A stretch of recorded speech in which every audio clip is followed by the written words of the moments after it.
confirmed to Albert Hofmann personally that he thinks that without having taken LSD, he wouldn't have had the idea of his discovery, his scientific discovery, for which he received the Nobel Prize.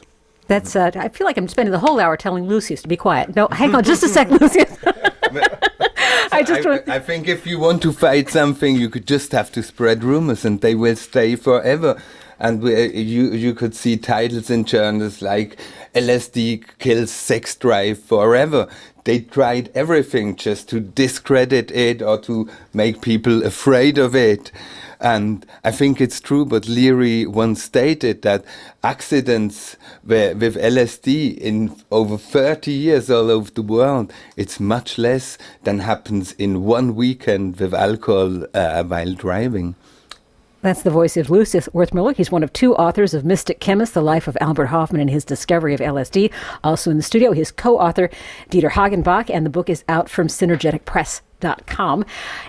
When we talk about the gradual acceptance of this, with you say the rise of the geek culture, is much more accessible now than it used to be, and they can look at the possibility of LSD or other psychedelics to the benefit of everyone. I can't help but think of another collision that's happening in the scientific world right now, and that is the rise of the atheist. And we're starting to see arguments in the scientific community that anything over and above hard knowledge, hard fact, closed experiments, double-blind studies, etc., as you say, Lucian, you're a parapsychologist, that is not accepted by a lot of scientists. It strikes me that that's another element of this, that there are the people who have the wider horizons of exploration and the other people who say, that's not science. Does that filter into the LSD story as well? Yeah, I think so. I would say so. It's like also homeopathy. You cannot prove it. You cannot find anything of the original substance in a homeopathic medicine. And that's where we come to the scientific. You should prove it. The scientific concept is we need proofs. And that's the same with parapsychology. It's out somewhere. Which is proven by many experiments. But that are all accepted by all scientists. Well, do you find that scientists in various countries are willing to talk to you on a level of scientist to scientist, or have you also been kind of cast into the role of the other who's dealing with crazy stuff? That's a misunderstanding, because we can't talk from scientist to scientist because we are no scientists. We are breadth of knowledge, though. I mean, you should think that would be respected. But nevertheless, we are not scientists. We are not academic scientists. But I feel, especially with my work in parapsychology, that the Americans are most open to it, much more open than the Europeans. And academic parapsychology is mostly practiced in American universities, much more than in Europe. Interesting. That surprises me, actually. Dieter, did you have thoughts on that? I thought you looked like you wanted to say something. No? Okay. Well, I have to ask you, you're going to be doing the conference here. Is this going to become an annual event? No, I don't think so. No. Okay. No. And in fact, our two conferences in Basel were the model for Rick Dublin from MAPS to set up a conference in the US. And he did one, that's the second one. And he wants us to do the next one again in Europe, in Switzerland. But we don't know yet if we will do it. Well, I want to thank you both for coming in here, and the hour's been marvelous. It's gone by very fast. I wish you luck with the conference and with a beautiful book. And thank you so much. Thank you. Thank you for inviting us. Andrew. Absolutely. Synergeticpress.com is the website for the publisher. And again, the title of the book, The Life of Albert Hofmann and His Discovery of LSD. In Deep Radio is a production of Mix TV. Our executive producer is Gordon Whiting. Our engineer is Matt Fiddler. Our producer is Forrest Phillips with assistance from Kristen Stevens. Our studio manager is Jill Fiddler. Jana Barkless is our acquisitions producer for Mix TV. You can follow us on Twitter. We are at In Deep Radio. I'm on Twitter at Angie_Coiro, Coiro. We want to hear your feedback, your suggestions via our website. You can go to indeepradio.com and send those along. Our opening theme is by Big Troubles. Our closing theme is by David Gans. Visit our website for extras from Gotta Laugh's commentary on the news and more. And we will see you next week. Thanks for being here. I'm Angie Coiro. It gets better, but I know it's gonna get better.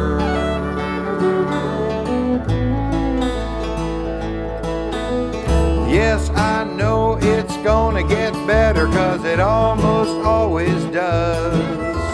I can't say much about the who and how, but I believe it just because. The day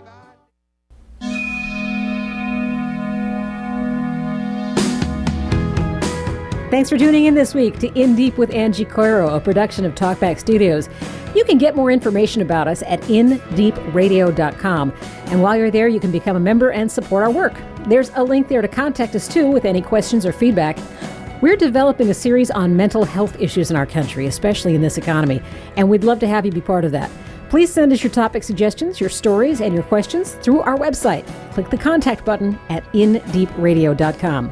Join us again this time next week for 2 more hours of in-depth conversation. I'm Angie Coiro. We'll see you then.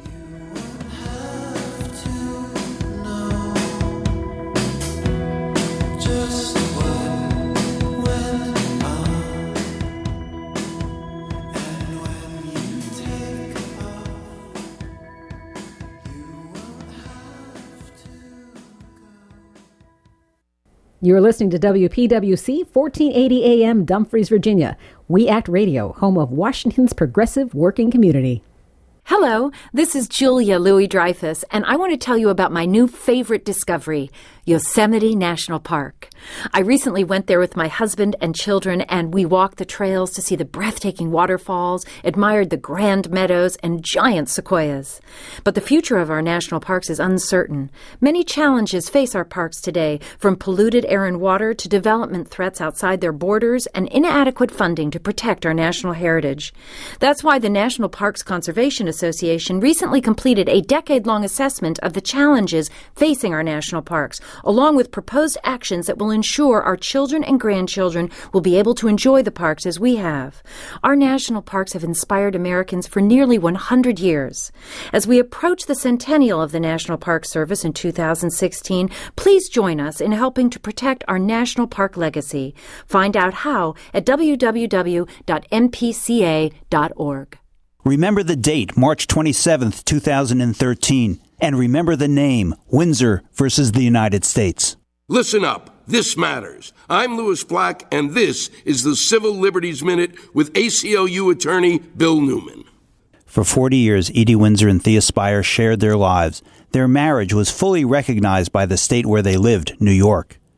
After Thea Spire died in 2009, though, the Internal Revenue Service, instead of allowing the family home and other assets to pass to her spouse tax-free, as happens with any heterosexual married couple, it ruled that the law of the United States would treat and tax the two of them as if they were complete strangers. Because DOMA, the Federal Defense of Marriage Act, says that for all federal laws, including the tax law, the only marriages that will be recognized are those between one man and one woman. Edie Windsor, represented by the National ACLU, the New York CLU, and the law firm Paul Weiss, will argue before the United States Supreme Court that the lower federal courts got it right when they struck down DOMA as unconstitutional. So, for a while, hold on to the date, March 27th. By the end of its term in June, the Supreme Court will have decided this case and given us another date, a date on which, for decades to come, we will either celebrate freedom and equality or mourn the loss of both. The Civil Liberties Minute is made possible by the American Civil Liberties Union, because freedom can't defend itself. You're listening to We Act Radio, WPWC 1480 AM. Visit us online at weactradio.com.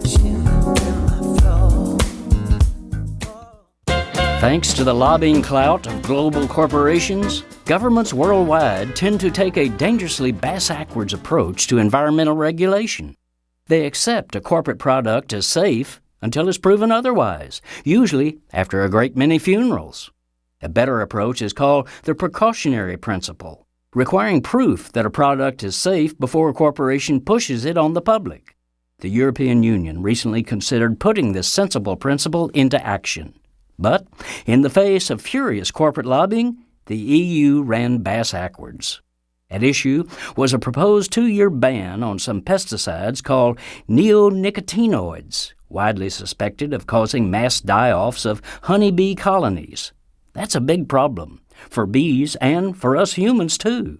Of the 100 crops that provide 90% of the world's food, 71 are pollinated by honeybees.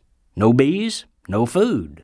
So, propose EU scientists, let's remove some of these chemicals for a couple of years to try saving the bees and our food supply.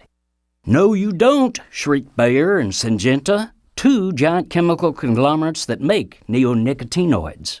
Their lobbyists swarm the EU, wailing that there is, quote, no scientific certainty that their poisons are causing this looming catastrophe. Of course, the whole idea of the modest moratorium was to test the probability that these pesticides are killing off the globe's bee population.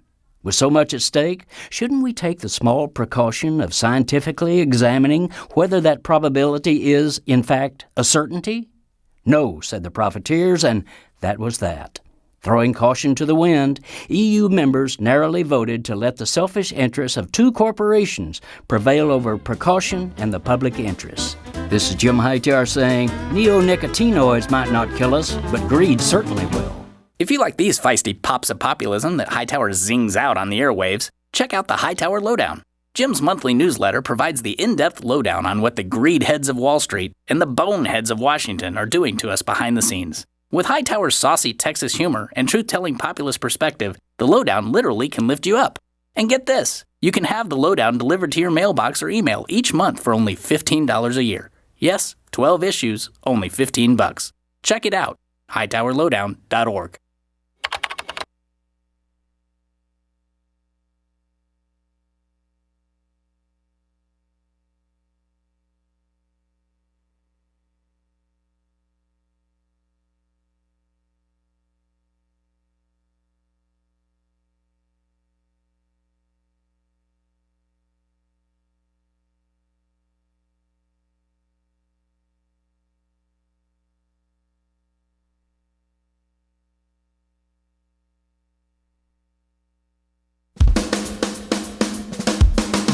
You're listening to We Act Radio, WPWC 1480 AM. Visit us online at weactradio.com. Hi, Grandpa. I'm calling from my new phone that I got for Christmas. It's an iPhone.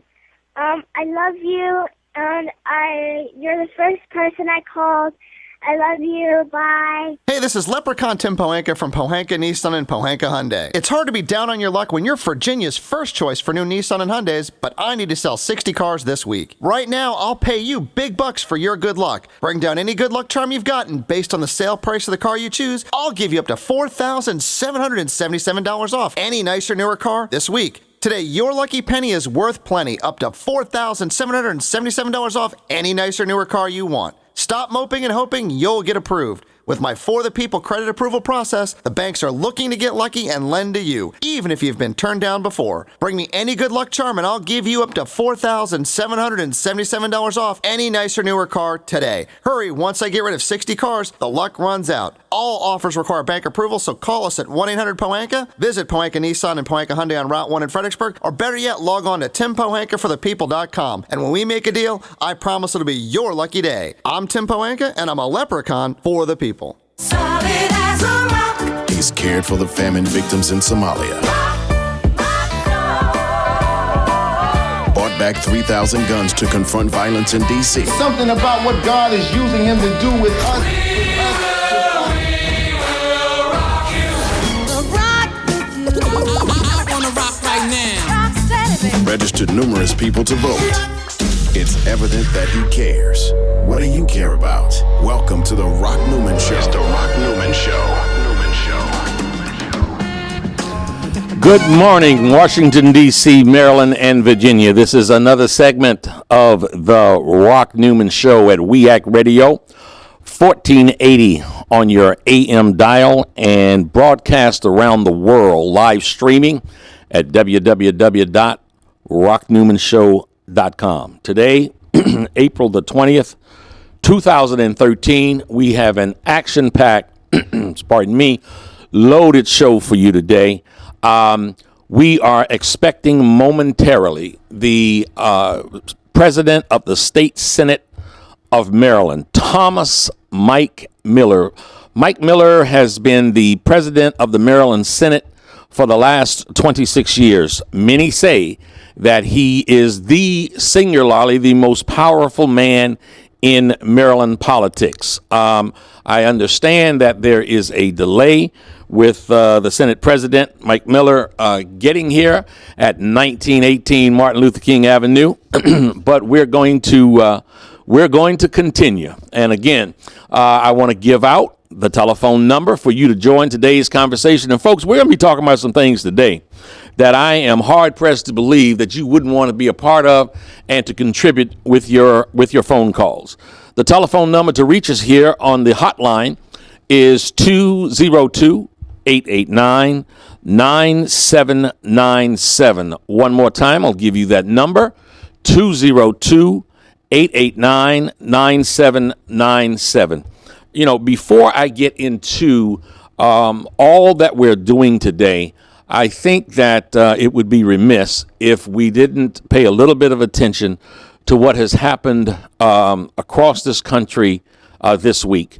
In the Northeast and in Boston with the tragedies surrounding the Boston Marathon. It seems now that both of the perpetrators, the alleged perpetrators, have been, one is deceased and the other is captured. And our hearts go out to those who have been victimized by that tragedy. In Texas, you know, massive explosions, deaths, untold injuries. So from these studios, from this radio station, from my voice, I certainly give a heartfelt condolences to all who have been hit by those tragedies there and throughout the country and the rest of the countries. You know, the little 8-year-old boy there, I don't know if I'm paraphrasing him properly or not, but he certainly captured what I think was a seminal message. Stop hurting people. Peace. Out of the mouth of babes comes the greatest wisdom, oftentimes. For today's show, I mentioned we're looking forward to having Maryland State President, the President of the Maryland State Senate, Mike Miller. We also, something is going to happen in my life. You know, I have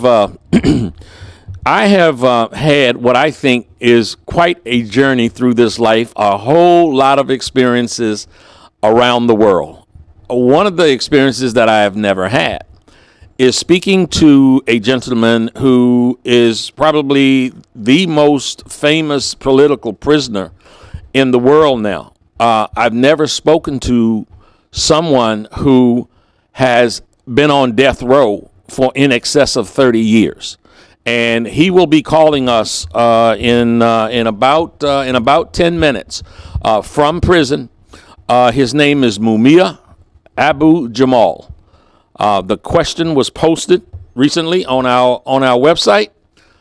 Innocent man, a cold-blooded killer. There are certainly those that maintain that, you know, he got the sentence that he deserved. And there's an overwhelming body of support for his release, a denunciation, a very thorough denunciation of a trial that put him in jail and put him on death row, where he served some 30 years before he was taken off of death row.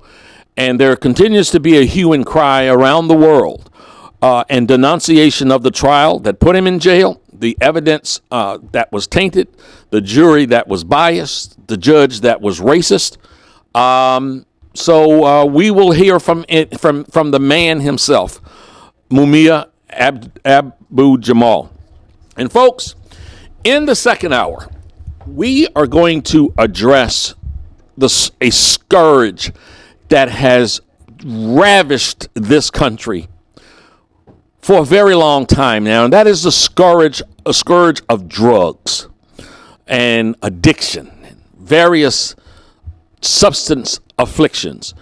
And I will be having on, calling from St. Louis, a gentleman by the name of Oval Miller, who is one of the foremost practitioners of healing for those who have been victimized, who have endured substance abuse, any kinds of addiction. This man was a former addict himself, a former heroin addict himself, who went through a treatment program more than 30 years ago. Came out of that treatment program. I'll let him describe the depths, the absolute depths of his affliction.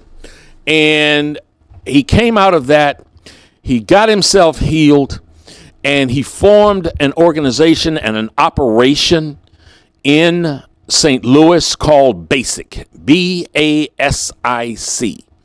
That stands for Black Alcohol Substance Intake Center.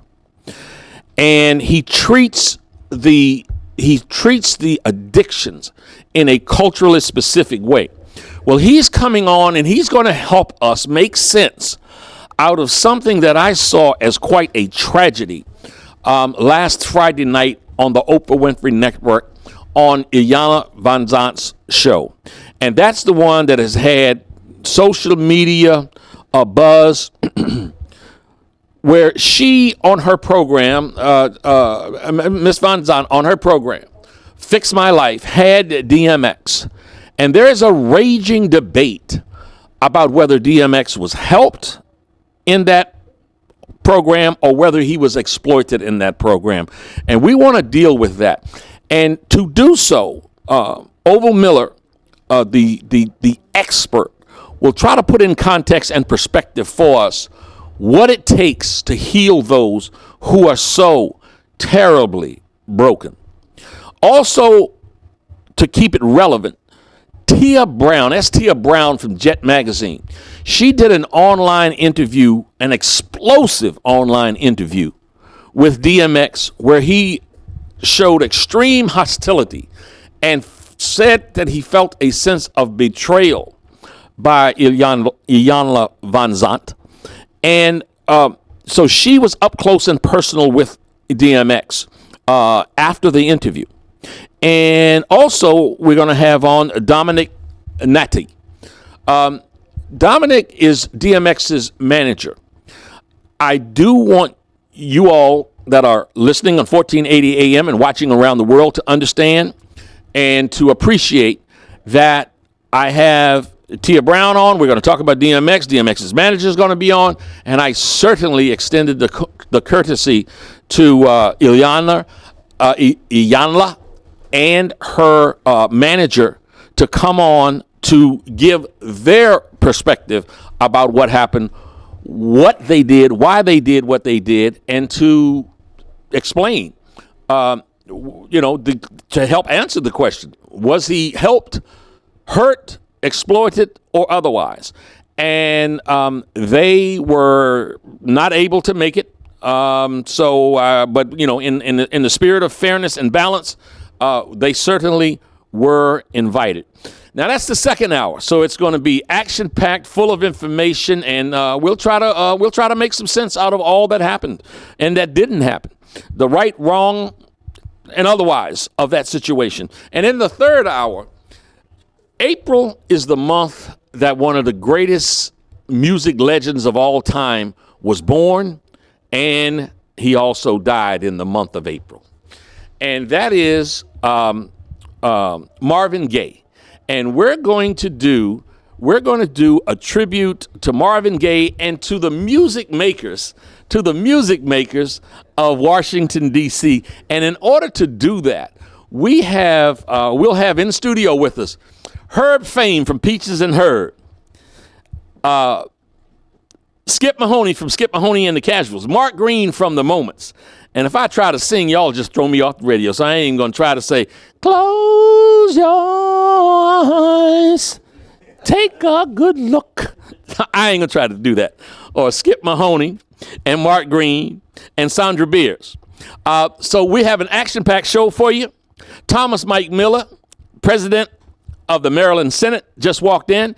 He and his compadres, I should say, just passed the stiffest gun law in the country. But before we go to Mike, we're going to, is Mumia on the line? Do we have a Mumia on the line? Yes. Mumia Abu Jamal, are you there? While we're waiting for Mumia, I want y'all to know that Mike Miller came in and we started talking about Marvin Gaye. Mike started doing the two-step. He was doing some hand dancing. He was cutting the rug in here, and there ain't even no rug on the floor. So we can't wait to get Mike on these microphones here. I've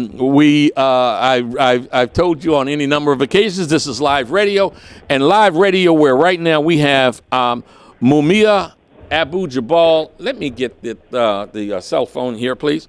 I want to welcome you to the Rock Newman Show. I know that you go through some challenges trying to do these kind of interviews, and we certainly appreciate you coming on here with us this morning. Mumia, how are you?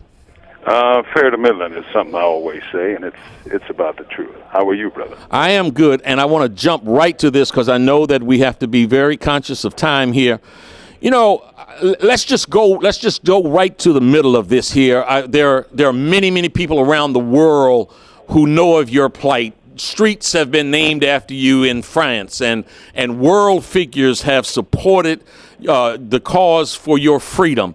Obviously, there are still people who maintain that you got what you deserve, but certainly there are people around the world that have supported the effort for you to get a new trial, have denounced the trial. So let me ask you, you were convicted by an all-white jury.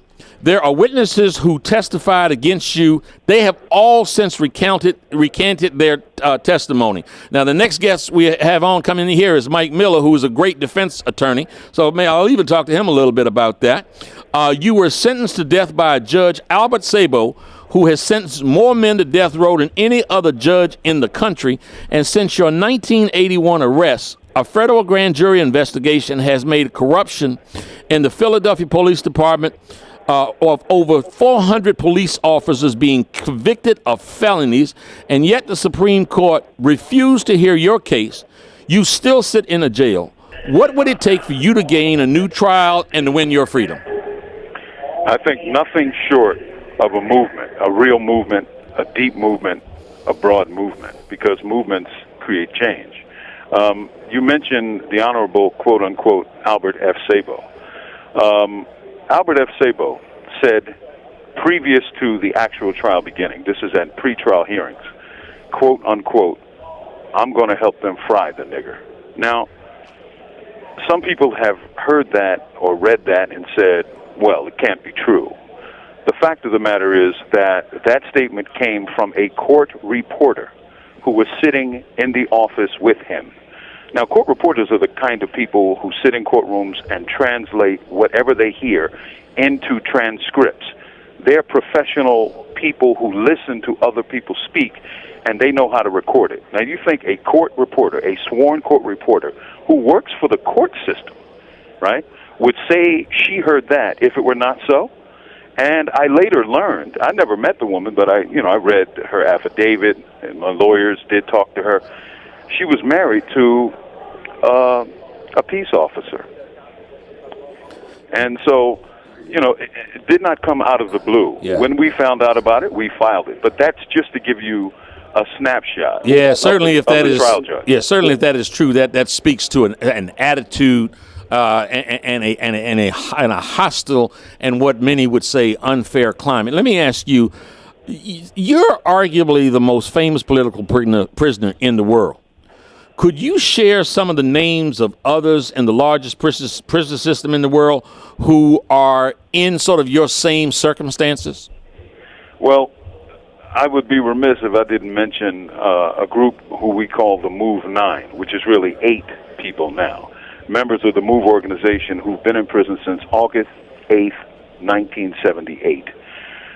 These are brothers and sisters of the Move organization, the same organization that was bombed by the city of Philadelphia and the federal government May 13th, 1985. These brothers and sisters were convicted on a false charge of third-degree murder, killing a police officer who attacked their home and was shot by one of their own, that is, a police department. These people were sentenced to 30 to 100 years. 30 to 100 years.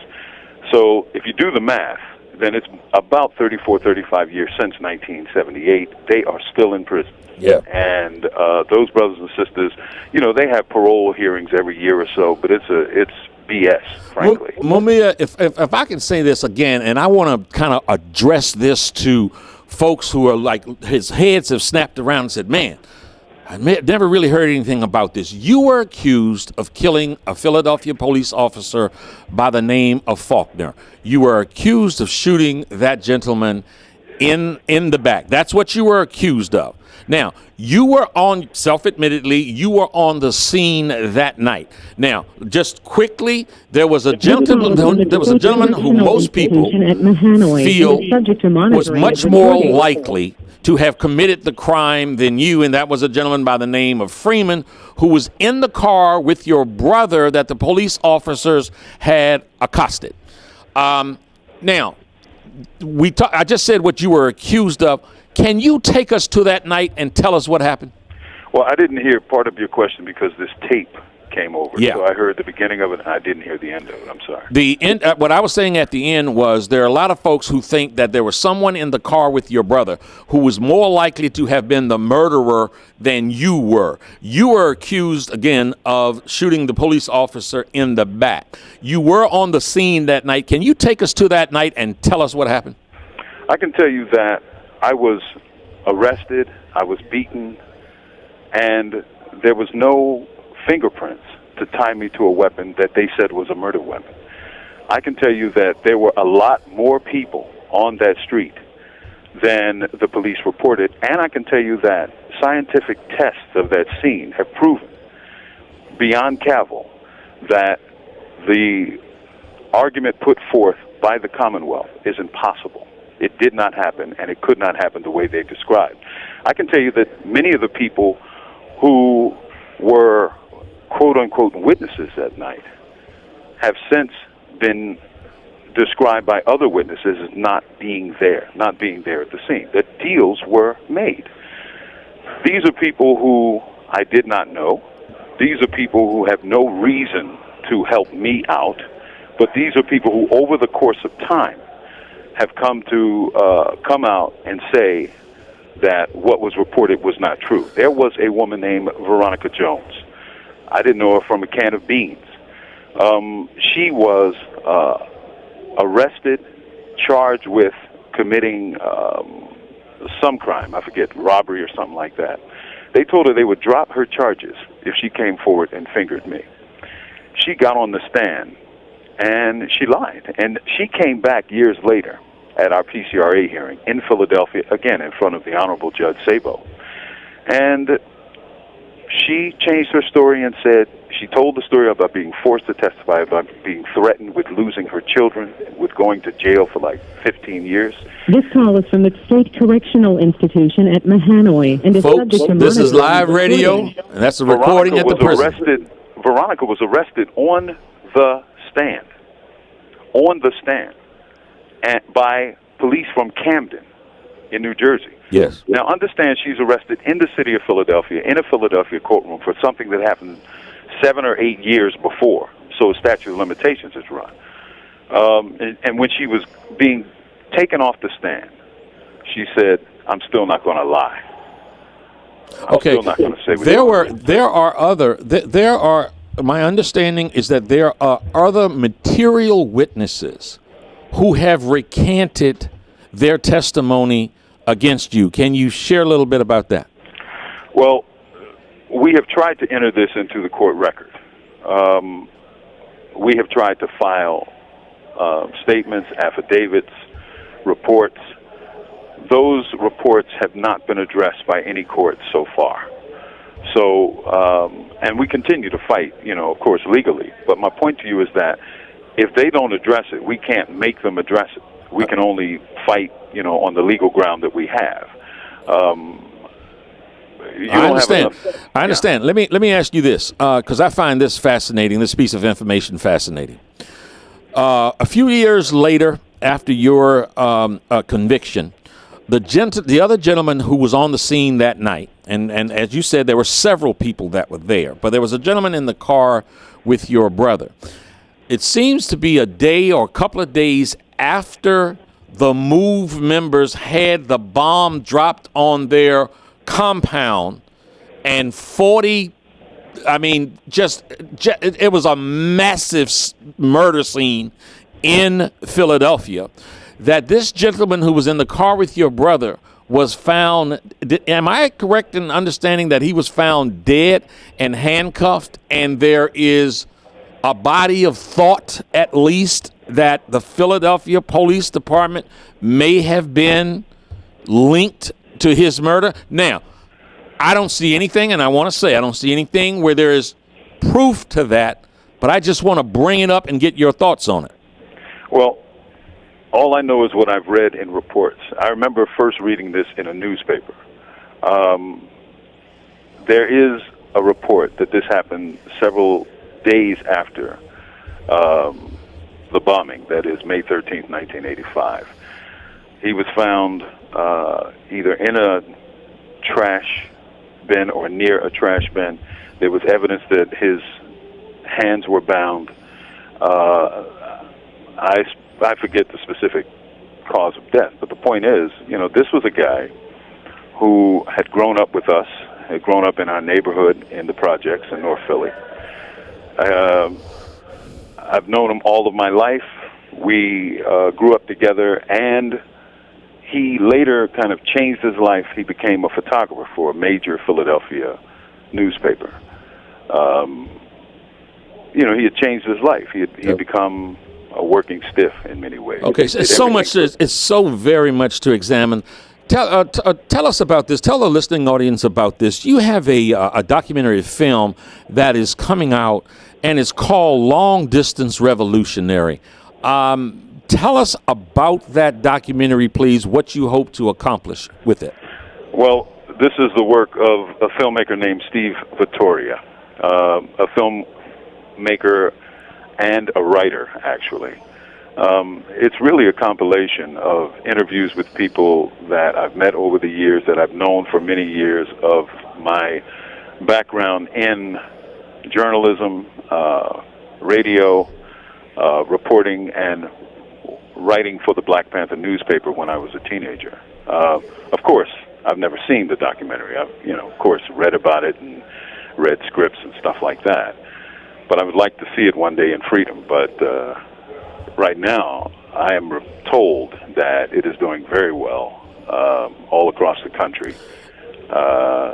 And I believe soon we'll be in the city of Philadelphia. Mamiya, there is so very much to talk about. Something that fascinates me in almost a morbid way. Someone who suffers from claustrophobia. You were on death row. And my understanding is that you spent nearly 30 years in solitary confinement. I know it would probably take a year to explain that, but in the last 2 minutes that we have here, can you give us a snapshot of that kind of existence for a human being? Well, imagine living in your bathroom, I always say, but with bars around, and you can't leave for 20 hours, sometimes 22 hours or 24 hours a day, with a date to die. That's what death row is about. But when you speak about solitary confinement, I am reminded that as we speak, men in California, in their shoes or special housing units, are living in solitary confinement, and it has been so torturous for them You that have 60 seconds remaining. many have committed suicide. They have created a hunger strike to try to bring attention to the living conditions of men in solitary confinement in California. The United Nations has said that solitary confinement is a form of torture, and any length of detention over 7 days can crack people's minds. I've seen people go crazy. I mean, I've literally seen them do things that would blow your mind. You have 30 seconds remaining. You know, the fact that we have these solitary confinements is, I think, a crime against humanity. Okay, I look forward to examining all sides of this issue in the future, and certainly want to invite you to come back on with us again. Thank you Rob. so very much for your time. Be well. Pleasure is mine. Okay. Folks, we're going to go to a very quick break. Thomas Mike Miller is in the house, cutting the rug from Southern Maryland. Clinton went to Surrattsville High School, the school that Gwen Park used to beat all the time. We'll be right back on the Rock Newman Show after these brief messages. Make it brief, producers. Make it brief, because we want to come back with Thomas Mike Miller.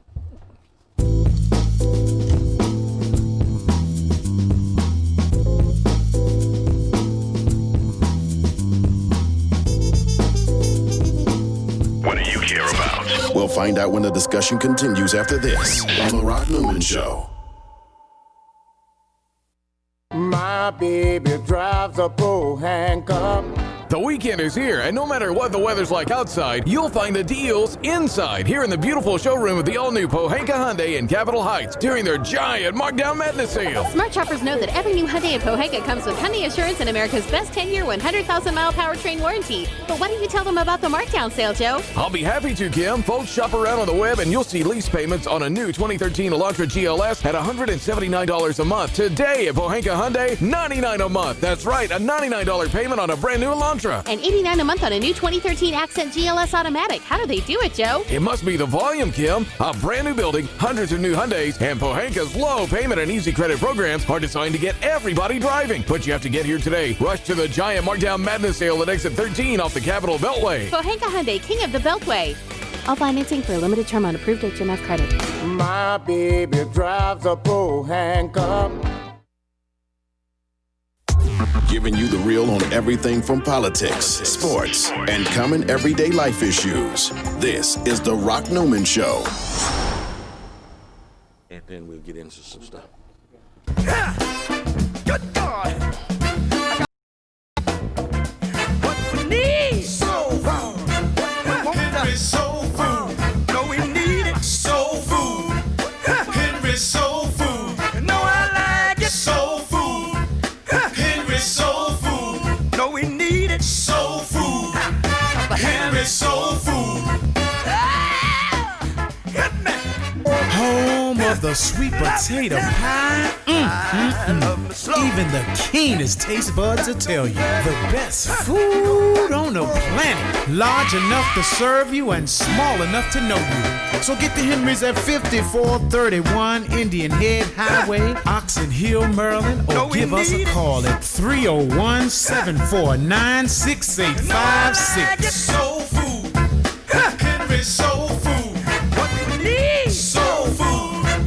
Henry Soul Food. Real talk, real issues, real life. I got a new sheriff in town. We now return to The Rock Newman Show. Folks, welcome back. It is April the 20th, 2013. We are blessed with another very beautiful day. Maybe every day should be Saturday. Maybe every day should be the Rock Newman Show, because every day that we have come in here to do our show, I said the same thing over and over and over like a broken record. It's a spectacularly beautiful day, but I've been nothing but serious the whole time and very candid the whole time. Speaking of candor, I told you we want to have the president of the Maryland Senate, and we could start so many places. Me talking to this man, we could talk. We could come right to the future, right to the present here, where Mike was very involved, extraordinarily instrumental in the state of Maryland passing some of the what is considered to be some of the best gun control laws in the country. We could come there, or we could go way, way, way, way back when as a 14-year-old, I used to work for his grandfather at B.K. Miller, and his grandfather used to sell my father a whole bunch of big old sugar bags because my father was bootlegging out in the country of brand new. So we can go way back. But let's go, as they say in that song, let's go way back. Mike, part of what I like to do with personalities and leaders that come in like you, and folks, when I say leader, I said something earlier, Mike, that you might not have heard, but I do want you to hear what I said. And that was, you've been the president of the Maryland Senate for 26 years, and many folks say that you are singularly the most powerful politician in Maryland politics and maybe in Maryland political history. How do you respond to that? Well, I'm certainly not. There's the governor, there's the Speaker of the House, and there's myself. So I'm maybe 1/3 of the politics of the state of Maryland. I had a great honor 2 days ago. We had the First Lady, Michelle Obama, in Annapolis, and she was fantastic. She was talking about veterans getting back into society and transforming their lives, and it's a great thrill. The day before that, we had Vice President Biden in Baltimore talking about the gun laws and the failure of the Congress to act. So every day it's a living experience. See, you just saw the humility come forth with President of the Maryland Senate, Mike Miller. If I can count, let's see, the governor has been the governor for like a few years, and this other guy's been around for a couple of years, and Mike's been on the scene for a whole lot longer. But we'll move on from there. Right. Mike, give my listening audience, do a favor here, and take it all the way back when your family first came to these shores, and kind of bring us up through, condense that history, but bring us through the Miller family legacy, which is a rich legacy. Well, let me just say this. We're all products of immigrants. Some people came above the deck, some people came below the deck. My people came below the deck. Some of your family came here in chains. We're very honored to be here. I'm very honored to be in Southeast Washington. I used to walk these streets when I was a child. I used to walk across the Sousa Bridge. There was times I would cross the Sousa Bridge on the underpass. There was a little walkway underneath it, but you're not allowed to do that. You weren't supposed to do that then. But right. I used to go to the Eastern Branch Boys Club on 17th Street, played ball at Anacostia Flats, the Monument Grounds. But before that, my people, all of our people, were tobacco farmers. And as you indicated, my grandfather would sell sugar. He would sell jars. And the farmers, like your like your relatives, they would grow corn, and somehow the corn would wind up in the jars and make a little corn whiskey. And there was nothing wrong with that in Southern Maryland. Folks, this man speaks the truth that they did grow corn. They sold sugar some kind of way. It ended up in those jars. Right. And when the folks used to come to my house, it was $4 for a half a gallon. $4 for a half a gallon. They'd give me a $5 bill. I'd say, here, my daddy don't have no change, and I'd keep that extra dollar, Mike. Mike, so what drove you? I know that your history is, again, you went to Surrattsville High School. Right. You went on to the University of Maryland. You ended up getting your law degree. Right. What got you into politics? I think history. I'm a historian. I read history every single day, every night. But I'm the oldest of 10 children. And when you grow up the oldest of 10 children, you become a servant leader because you have to take care of the youngest. Your mom's in the bed and with your daddy, and the baby's crying, so you get up in the middle of the night, hit the baby bottle, so your mother doesn't have to get up in the middle of the night. And just you serve. I mean, I didn't know what hot water was till I went to college because my 6 sisters would use up all the hot water in the water tank. You know what I mean? And then I got to college and they couldn't get me out of the showers. I didn't know what hot water was. I'm here to testify. It's the same way, same thing. So you let the younger people have the hot water and get ready for school, and you get ready. So I mean, that's what helped me in politics. And then also working at B.K. Miller's store. I mean, I carried out, and the customer was always right. The customer was always right, and you had to take care of the people. You open the doors at 7 in the morning, you close them at 8 o'clock at night, and if somebody showed up at 8 o'clock at night and wanted a gallon of kerosene or a bushel of coal or a feed sack that looked like the feed sack that they bought the week before, you took care of them. You stayed there, and you missed whatever date you had. You take care of the customer. You know, he mentions B.K. Miller. I mentioned B.K. Miller working, for his grandfather. That certainly that place out there on Old Branch Avenue in Clinton, Maryland, next to, right up from Surrattsville High School, but also from the Surratt's house. That was named after Mary Surratt. Mary Surratt was the first woman hanged in the United States. They thought she was a part of the conspiracy.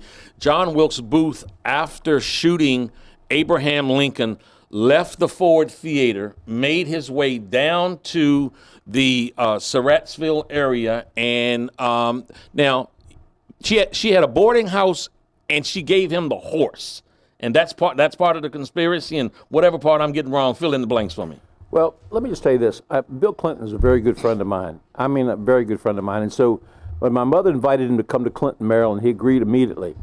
And we were trying to bring him to B.K. Miller's store, And whatever Democrats are supposed to be against, we are for in Southern Maryland. Red meat, whiskey, they Canadian Mist, Old Granddad, Keno, Bud Light, whatever. And they sent these 4 people from Arkansas to look at our store. And they said, this is not an appropriate place for the President of the United States. What else do you have in the town? Well, I couldn't take him to the American Legion because of Vietnam. Couldn't take him to St. John's Church because of the abortion issue. They said, what else do you have in the town? I said, we have a museum. So these 4 people from Arkansas said, that's perfect. What kind of a museum? I said, the Mary Surratt Museum. And they said, that's perfect. Who in the hell was Mary Surratt? I said, she was a lady who was hung for helping to assassinate the President of the United States. So anyway, they wanted to stay far away from that museum. But she was part of the conspiracy. She thought they were going to kidnap the president and exchange him for prisoners. And then Booth changed the plan at the last moment in Washington, D.C., assassinated the President of the United States. And, of course, she was caught up with it. And she was hung. But her son, who was involved in it, was tried by a civilian jury 2 years later, and he was acquitted. Wow. And then, of course, they went further down and went to Dr. Roger Mudd's house, and Roger Mudd, operated on the knee. You're okay with history, but Roger Mudd was a descendant. Samuel Mudd was the doctor. That's right. You're That's trying right. hard. Roger Mudd, it would have been a little bit difficult for Roger Mudd to have worked on his leg because he was a reporter for CBS. right. Samuel Mudd, right. Been by that house many times. Right. I know you have. Mike, I posted on Facebook this week, and I can get a little rowdy on Facebook. I know you can. But I posted that, yes, indeed, President Obama was correct. That this was a shameful week for Washington, D.C. That 90% of the population in the United States of America are in favor of comprehensive background checks. And 46 spineless, gutless senators voted against the bill for comprehensive background checks. One, I'd like to get your reaction to that, and then please take us through the process where you led a successful bill through the ranks to have one of the most comprehensive gun control laws in the country. Well, first of all, let me just say this. Forget that sign right there because we're going to go past our normal break. What we also banned the death penalty in the state of Maryland. So, yes. so the death penalty is gone in the state of Maryland. But in terms of background checks, that's the law in Maryland right now. And if you're going to buy a handgun, no matter who you are, what you are, they're going to check right now in terms of whether or not you have a criminal record. If you have a criminal record where you can get a lengthy period of time in your past, you're not going to be able to buy a handgun. So what this bill does is something else. This bill says if you're going to buy a handgun in the state of Maryland, you're going to have to give your fingerprints to the police. In other words, this is to stop straw purchasers from the guys giving to the girls. Say, girl, you go buy me a handgun and give your name and address, and then give it to me later on. And this is to stop the straw purchasing. So it's and also we don't need these drums, these clips with 30 bullets or 50 bullets. We don't need cop killer bullets. But what it doesn't apply to shotguns, it doesn't apply to rifles. But in the future, if you want to buy handguns, you're going to have to give your fingerprints, and you cannot buy these type of guns with grenade launchers on them. You can't buy them with these drums with 30 and 50. Hunters don't need that type of gun. Mike, I just can't in my attempt to try to be objective, I cannot figure out a legitimate rationale by those that opposed what I think you should get a great deal of credit for shepherding through the process. I'm not smart enough to figure out what their legitimate rationale would be. Can you share with me if there anybody with credibility on the other side that's making an argument that you could even possibly understand? What is their best rationale? There is no sane rationale from learned people. I mean, Europe has done away with this stuff. We're going to get there eventually, but it's a frontier mentality. Our nation's relatively new in terms of the world civilization. They use guns fighting against the British. We fought it against themselves, and it's a means of. It should be a means of protection, but it's a means of harassment, and it's a means of committing crimes. And there are reasons for legitimate gun owners. I'm a historian. I have some antique guns. I collect them, but at the same time, they're not weapons to hurt people. But these people right now, the mentality of these carry laws in the South is insanity. Washington, D.C. was carved from Maryland in 1791. I love Washington, D.C. It's part of our history, your history, my history, everybody's history. But at the same time, we don't need guns in Washington, D.C. like we don't need guns in Prince George's County in the state of Maryland. If people want to collect them, if people, they're legitimate hunters, that's fine, but we don't need them for protection. The problem is we have a problem with drugs in Washington, D.C. and Maryland, particularly Prince George's County.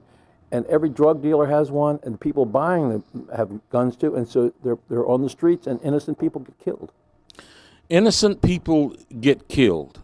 Innocent people get killed. Innocent people get killed. Lots of innocent people get killed when you have those absurdly obscene, violent, the magazines that carry these multiple rounds are simply an instrument to allow mass murder. And there's what on God's earth, what is the need for it? There is no need. There is a need for us to take a quick break here. We're going to do so and come back on the Rock Newman Show at 1480 a.m. and live streamed around the world at www.rocknewmanshow.com. Be back with Mike Miller wrapping up this hour in just a moment. Good stuff, man. Good stuff.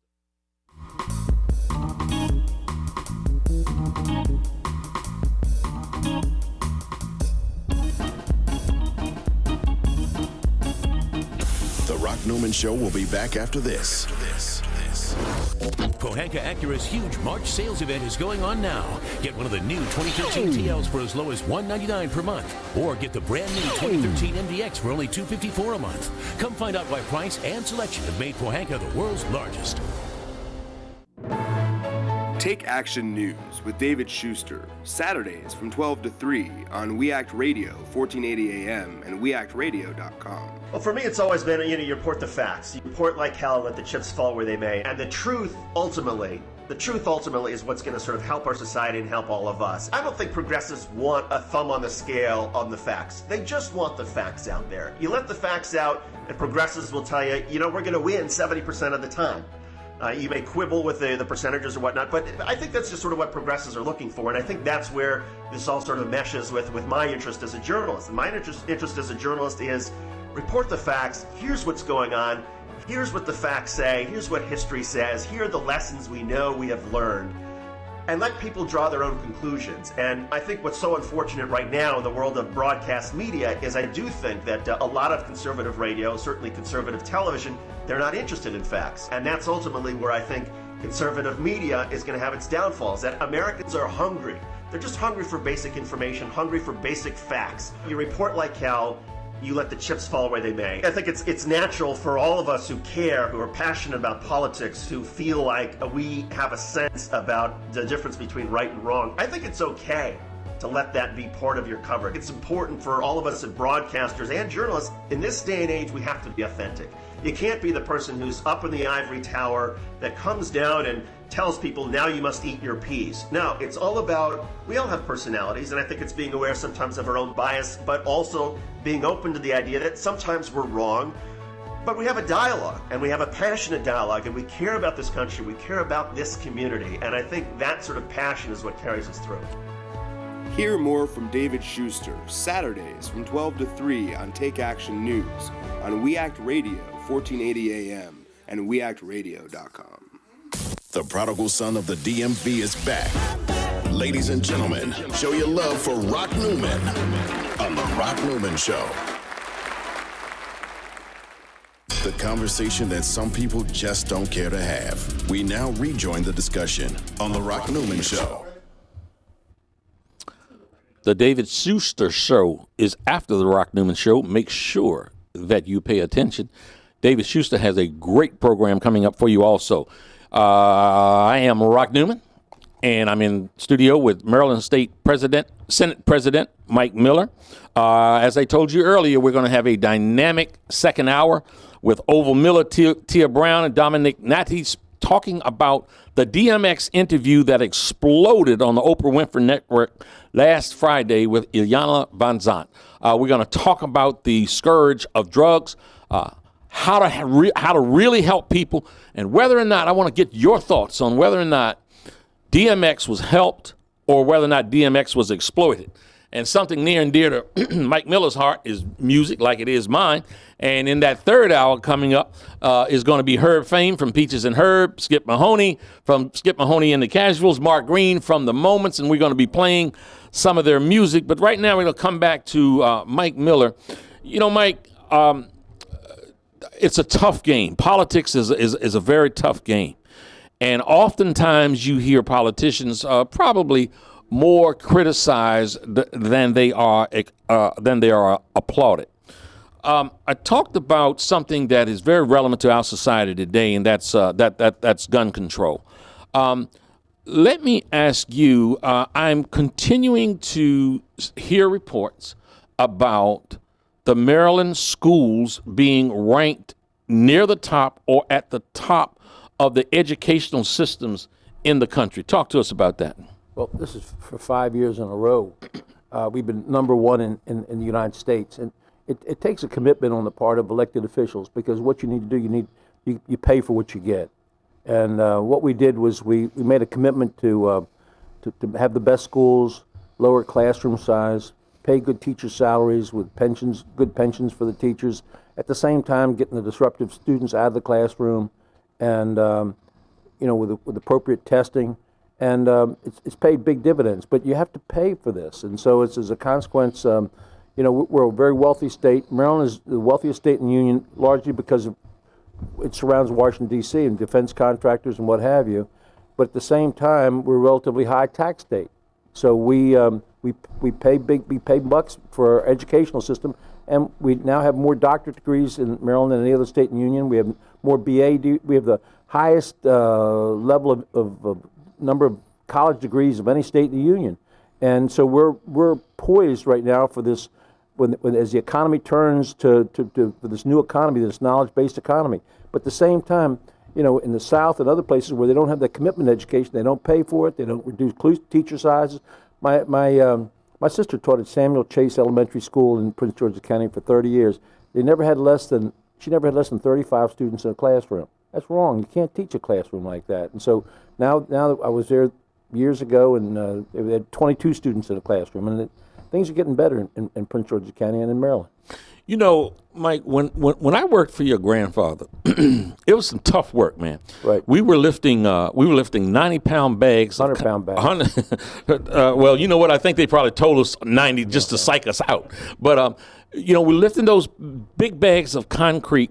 Something that I just learned there was you guys approach things in a very common sense.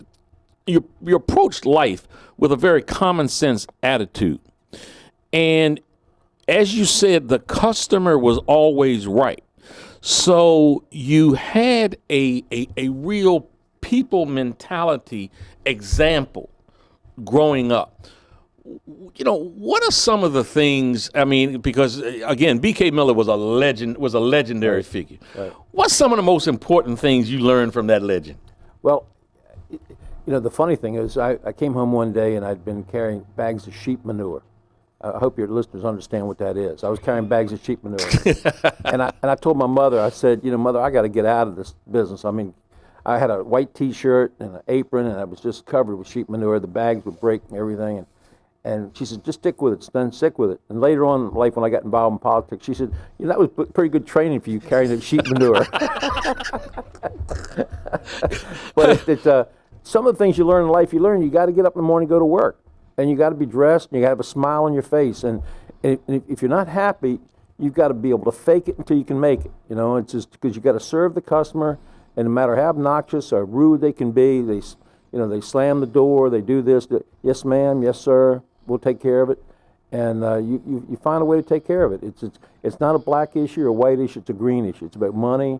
And it's about taking care of the people. And that's kind of what politics is all about as well. Mike, when you say taking care of people, one of the things we're talking about your storied political career here, what folks don't, some people may not know that, your sort of other job, if you will, has been that of a lawyer, of a defense attorney.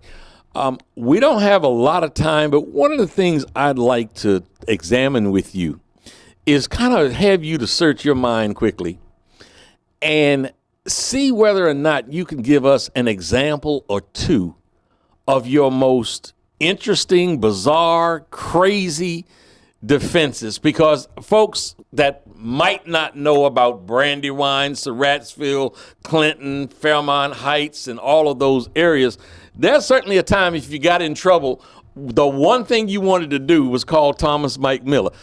Tell us about a couple of your most interesting representations. Well, rather than go, I'll just tell you this week, a fellow was charged with burglary in Prince George's County, and his father brought him in to see me, and in fact he was a distant cousin of yours. As a matter of fact, his last name was Proctor, and I've known the family for generations, for a long, long time, and he says, look, I'm innocent. I'm totally innocent. The father says, my boy says he's innocent.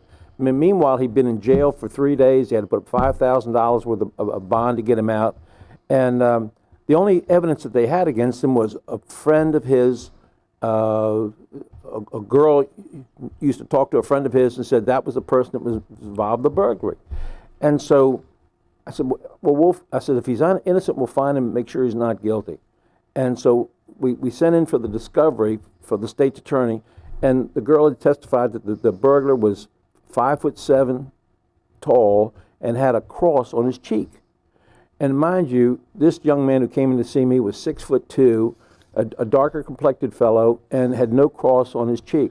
And a little bit of police work would have uncovered that, but praise the Lord, the homeowner had a video in his house, and so when I got to discovery, I saw the video and put it on, and we saw the burglar, and it didn't look a thing like this young man. Now, this young man had served time in jail. He had to put up a $5,000 bond, and any bit of little legwork would have cleared this young man.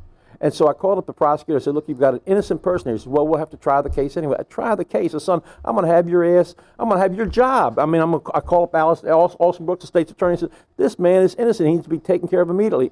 And they're going to do that. But I mean, that's the kind of stuff that happens on a regular basis, and it's sloppy police work. Have you?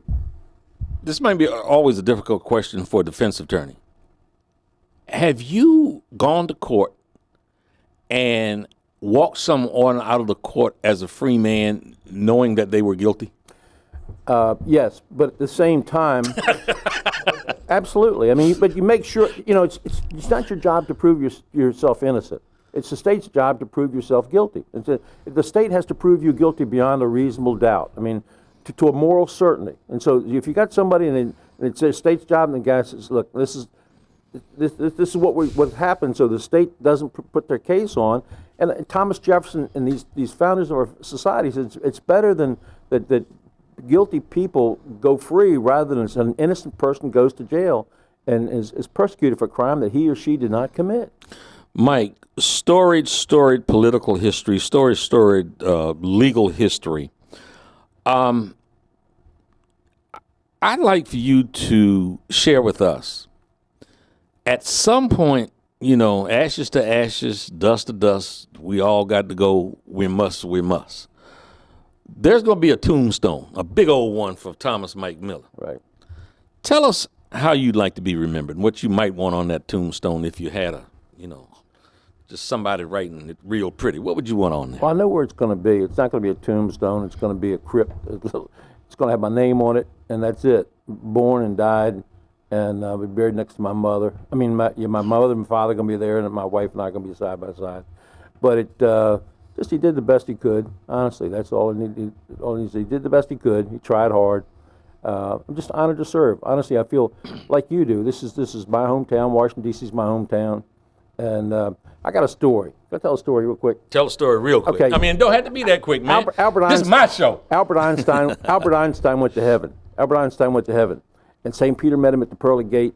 And he says, take over for me. The first guy comes up and says, what's your IQ? He says, 150. Albert Einstein says, I want to talk to you about the theory of relativity. Second guy comes up. He says, what's your IQ? He says, what's your IQ? He says, 200. He says, I need to talk to you about plutonium. Third guy comes up. Albert Einstein says, what's your IQ? He says, 58. Albert Einstein looks at him and says, how about them Dallas Cowboys? I got one about the pearly gates also. Well, now there was no, I won't tell that story. I won't tell that story over these. I'm a Redskin fan, folks. Of these public airways. Folks, this hour went by too fast. Mike Miller, you're too great, man. You deserve a whole lot of credit for all the good that you do. None of us, we all fall short of the glory. But I'm going to tell you something, man, as a politician, as someone who gets something done, as someone who has led the charge for a lot of good things in the state of Maryland, you deserve a lot of credit. Hey, are we going to get a casino here? Are we going to get a casino on the shores of the Potomac River? Right next to Washington, D.C., right across from Alexandria. It's going to be thousands of jobs. It's going to be live in it. It's going to be MGM right here. It's going to be the best in the world right here in Prince George's County, immediately adjacent to Washington, D.C., and everybody's going to have a great time. They're one of our sponsors. I couldn't have said it better myself. Mike Miller, thank you so much for being on the Rock Newman Show. Thank you. All right. We'll be back after these important messages.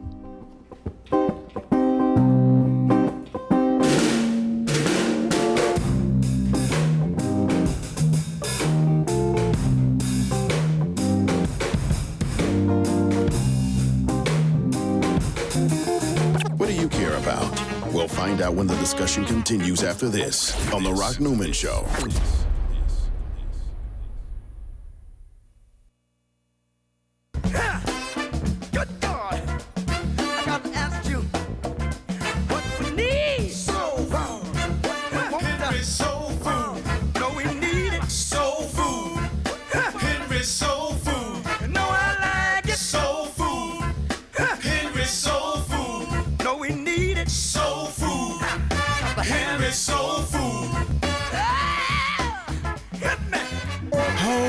The sweet potato pie. Even the keenest taste buds will tell you the best food on the planet. Large enough to serve you and small enough to know you. So get the Henrys at 5431 Indian Head Highway, Oxon Hill, Maryland, or give us a call at 301-749-6856. Soul food. Henry's soul food. What we need. Soul food.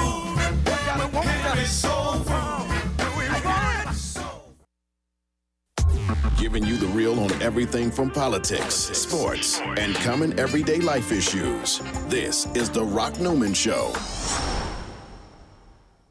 I speak from Pennsylvania's death row. A bright, shiny, highly mechanized hell. Mumia Abu-Jamal is one of the lost souls of the revolution. And they're trying to figure out how to shut him down entirely. They have moved heaven and earth to stop his voice being heard in the United States. When you talk about groups that are maligned and slurred as terrorists in the major media, they're really small fry. They're retail terrorists. Wholesale terrorists are the United States government. whole problem is really the blacks. The key is to devise a system that recognizes this while not appearing to. On the move. This is Mumia Abu-Jamal. Hi, I'm Tom Morello. Some call me the Night Watchman. And the case of Mumia Abu-Jamal is at a crucial stage. Please go to freemumia.com to find out more information about how you can help Mumia Abu-Jamal and other political prisoners. Night Watchman out. This is Margaret Flowers. And I'm Kevin Zeese. Join us every Monday morning, 11 a.m. for Clearing the Fog. Speaking truth to expose the forces of greed. Start the week with your eyes open. The fog. The forces of greed that spin news stories for the benefit of the 1%. Each week, we feature guests who are working to expose these truths and offer real solutions to the current crises we face. Knowledge is power, and with knowledge, you will be empowered to act to shift the power to the people. Monday mornings at 11 a.m. on weactradio.com or 1480 a.m. Hey, this is Leprechaun Tim Pohanka from Pohanka Nissan and Pohanka Hyundai. It's hard to be down on your luck when you're Virginia's first choice for new Nissan and Hyundais, but I need to sell 60 cars this week. Right now, I'll pay you big bucks for your good luck. Bring down any good luck charm you've gotten based on the sale price of the car you choose. I'll give you up to $4,777 off any nicer, newer car this week. Today, your lucky penny is worth plenty, up to $4,777 off any nicer, newer car you want. Stop moping and hoping you'll get approved. With my For the People credit approval process, the banks are looking to get lucky and lend to you, even if you've been turned down before. Bring me any good luck charm and I'll give you up to $4,777 off any nicer, newer car today. Hurry, once I get rid of 60 cars, the luck runs out. All offers require bank approval, so call us at 1-800-POHANKA, visit Pohanka Nissan and Pohanka Hyundai on Route 1 in Fredericksburg, or better yet, log on to TimPohankaForThePeople.com. And when we make a deal, I promise it'll be your lucky day. I'm Tim Pohanka, and I'm a leprechaun for the people. Hi, Grandpa. We're in Kingman. I love you. Tomorrow I'm on school on Monday. I love you. Happy New Year. Real talk, real issues, real life. I got a new sheriff in town. We now return to the Rock Newman Show. Y'all gonna make me lose my mind up in here, up in here. Y'all gonna make me lose my mind up in here. Folks, this segment here, we're gonna be talking about the ravages of addiction, affliction, the ravages of drugs and alcohol and other substances that have torn so many communities apart. Fortunately, we were able to corral one of the foremost experts on this planet in dealing with addictions, drug abuse, alcohol abuse. This is a gentleman from St. Louis, Missouri. He founded and remains as executive director of BASIC, B-A-S-I-C. That stands for Black Alcohol Substance Intake Center. And today, this weekend, happens to be the 30th anniversary of the finding of this facility that I have acute personal awareness of and knowledge of. How? Because in my family and in my circle of friends and in the circle of individuals that I've represented in my life, many have succumbed to the scourge of alcohol or drug abuse. And whenever it has gotten to a point where you see that a friend, a family member, someone that you represent has gotten so far out of control that they need desperately to be treated and to have their affliction addressed and an attempt to be helped, the man on the line, in my humble opinion, is the best in the world. His name is Oval Miller. Oval Miller, happy 30th anniversary and welcome to the Rock Newman Show. Thank you so very much, Rock. I really appreciate it. You know I'm riding a big high from last night. We had about. I thought you was clean, Oval. You done got high again? I'm high on recovery. We had about 700 people at the office yesterday in the auditorium, and renewed a lot of acquaintances over the last 30 years.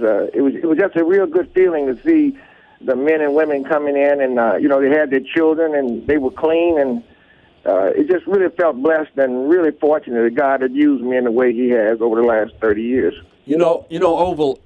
I have had on these. This is our 8th show, and I've had some of the top personalities in the world on, from the world of sports, from the world of politics, from the world of finance, entertainment. Dr. Ben Carson from Johns Hopkins University. But I want to tell you something. When I shared with some of the individuals who have come to your program and gone through your program and gotten their lives together from a very, very shattered and low place, none of those other names, whether it was Pete Rose or whoever it might have been, whatever celebrity of sort that it might have been, these individuals that have come through your program are sitting right now riveted to their computers. We broadcast here on 1480 AM in the Washington, D.C. metropolitan area. It goes into Maryland and Virginia. But all around the world, this program can be seen and heard. And Oval, I want to tell you that some of your former clients who love you dearly are listening in, man. And again, I want to thank you for coming on.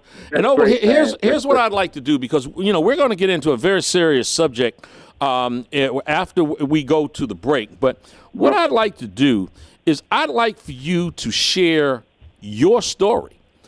You weren't always the man that was fixing the problem. You were a man that needed your problem fixed.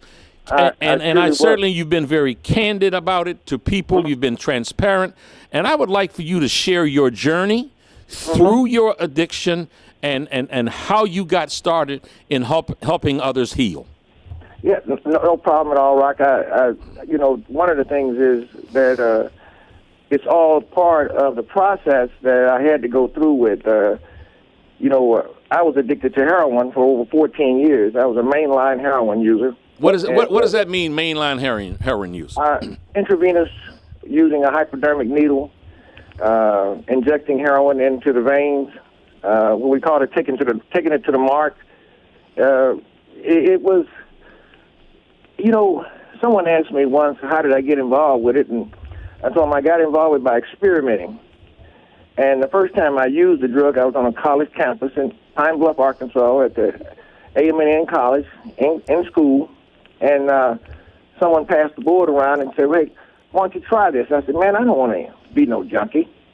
And the guy said, "Man, only weak-minded people end up to be junkies. You're a self-made man. One time's not going to hurt you." Well, after that first time, it took me 14 years to get off of it.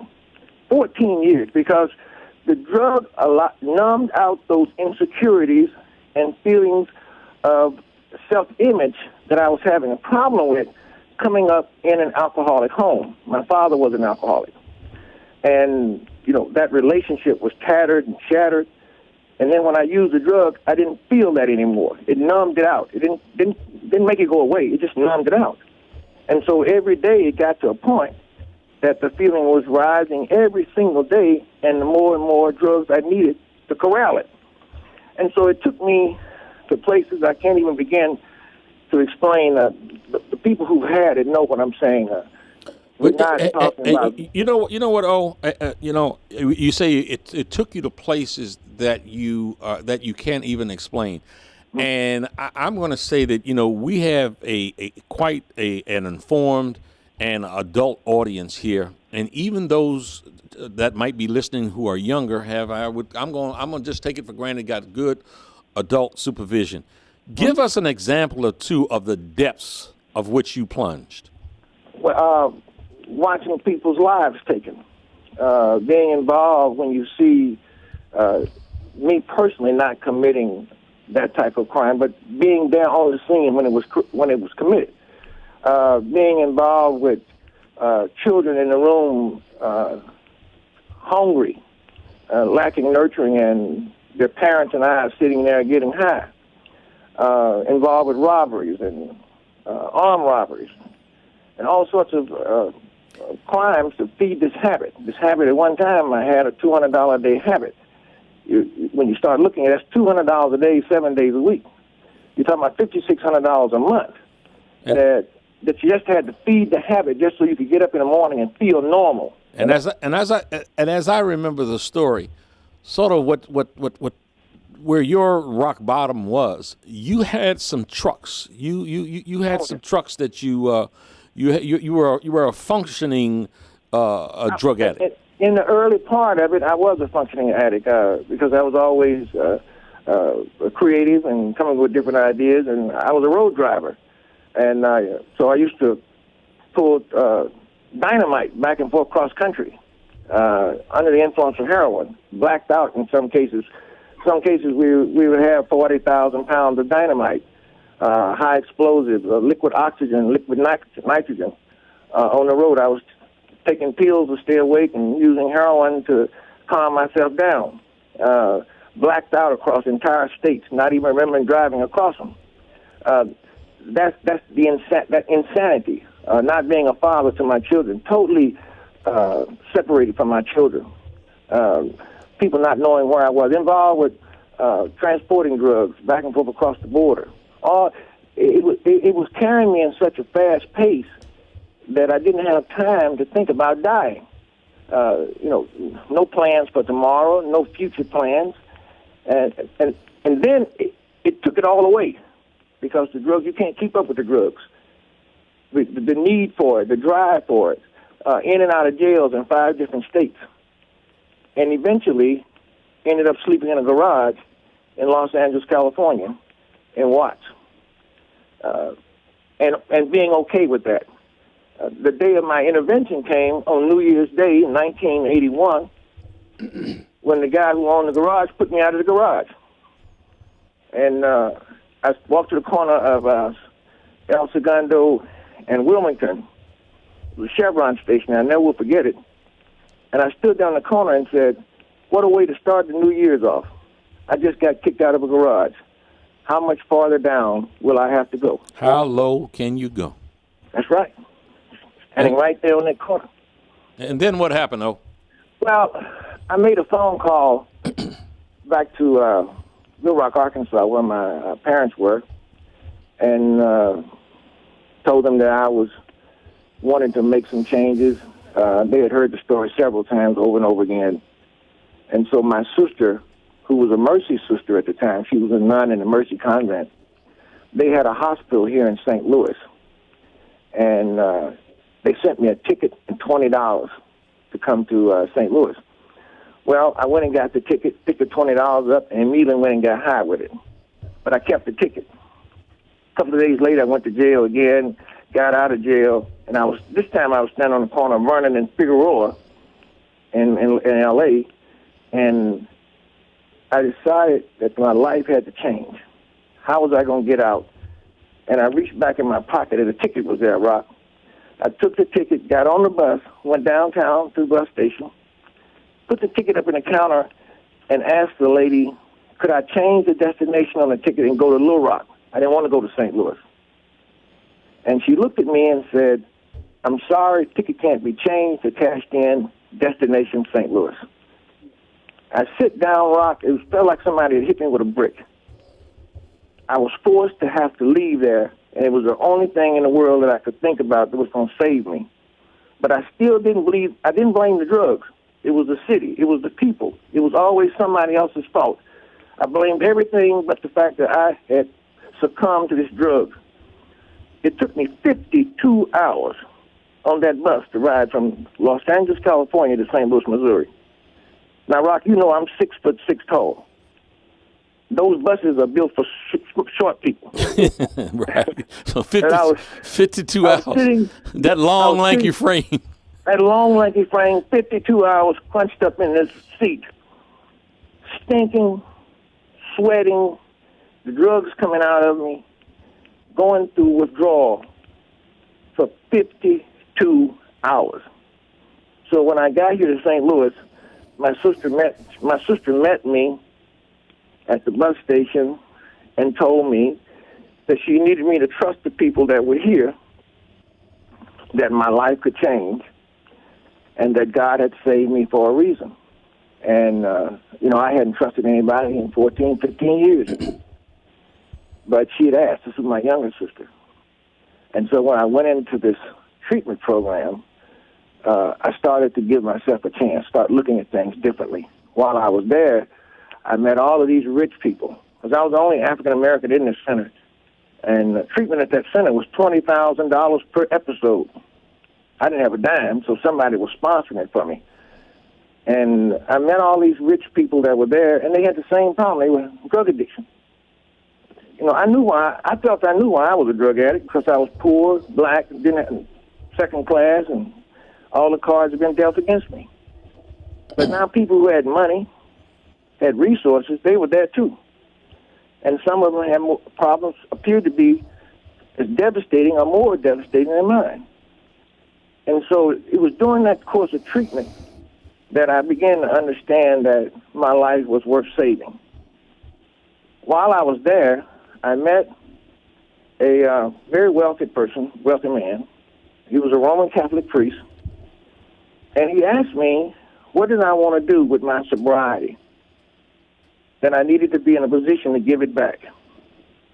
And I told him that I felt that if I could deliver this message of hope back to my own people, they would respond to it the way I responded to it. And he was the one that gave me my opportunity with the seed money to open a program up in 1983 in St. Louis, Missouri, that is still flourishing today, 30 years later. 30 years later. Once again, I want to say happy anniversary to you. I'm going to ask you to hold on. Yes. This is the Rock Newman Show. The telephone number to be involved in this conversation is 202-889-9797. I started off by saying y'all going to make me lose my mind up in here, because we're going to come back with Orville Miller, one of the foremost experts on drug addiction in the world, and talk to people who are close to DMX, because he was involved in what I think was quite a tragic interaction on the Oprah Winfrey Network. And there's a big question about whether or not he was helped or whether or not he was exploited. We want to hear what you have to say. What do you care about on the Rock Newman Show at We Act Radio?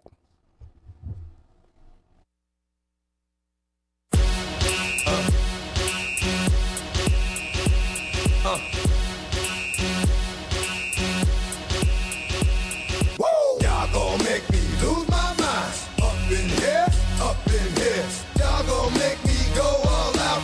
Up in here, up in here. Y'all gon' make me act a fool. Up in here, up in here. Y'all gon' make me lose my cool. Up in here, up in here. If I got to bring it to you cowards, then it's gonna be quick. Alright, oh, you made have been in jail before? Suck my dick.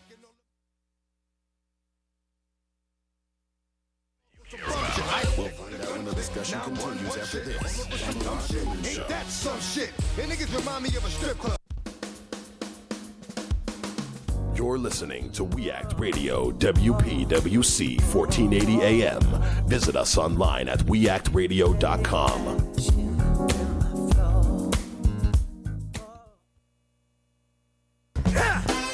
Good God!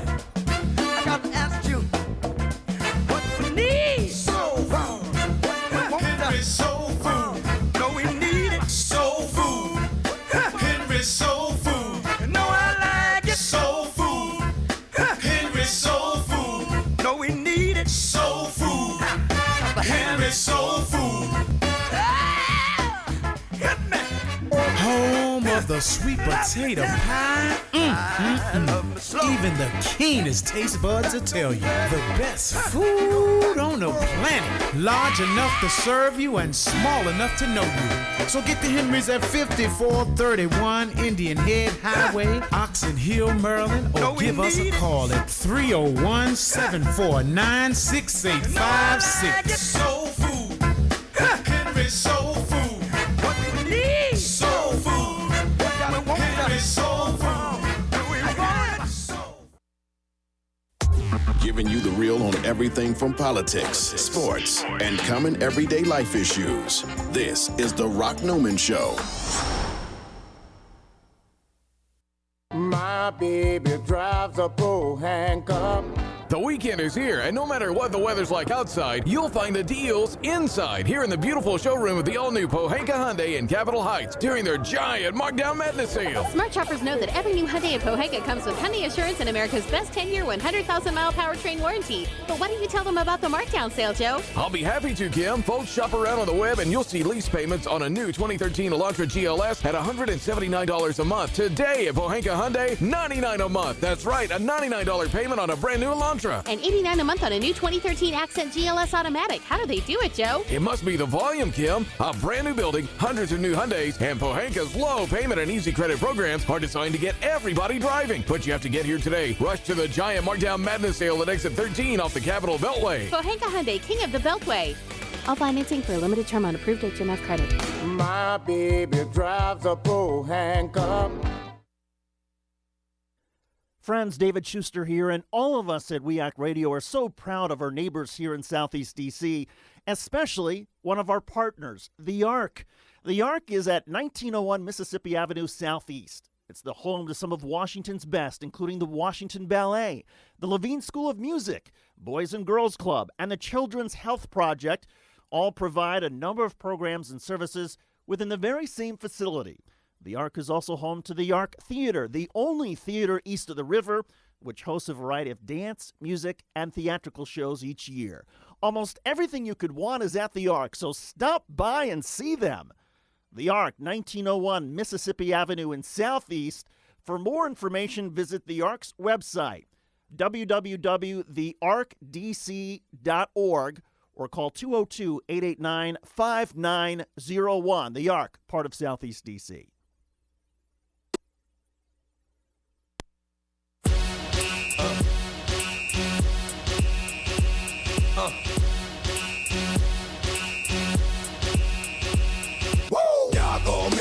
Who's my mind? Up in here, up in here. Y'all gon' make me go all out. Up in here, up in here. Y'all gon' make me act a fool. Up in here, up in here. Folks, of course, that's the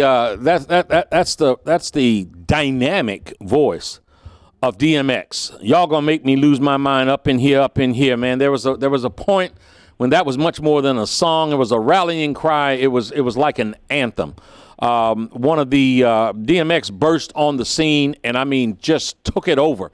He took over the hip hop scene. He took over the rap world. He immediately his charisma, his talent, his just off the charts personality found him in movies and the like.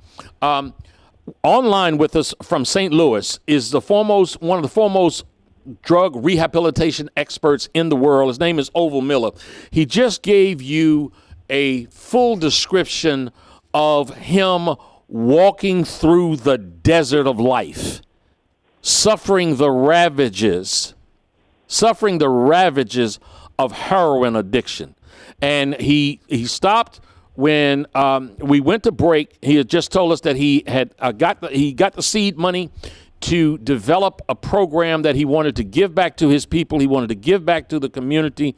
He had suffered badly in the wilderness for more than 14 years.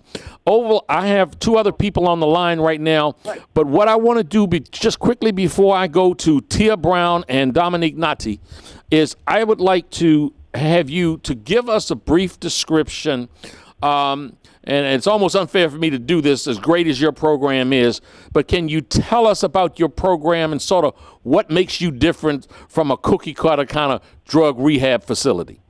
Rock, I'd be more than happy to. Let me say, first of all, we started up in 1983. I spent the next 4 or 5 years understanding addiction from a cultural perspective, how it impacts African Americans.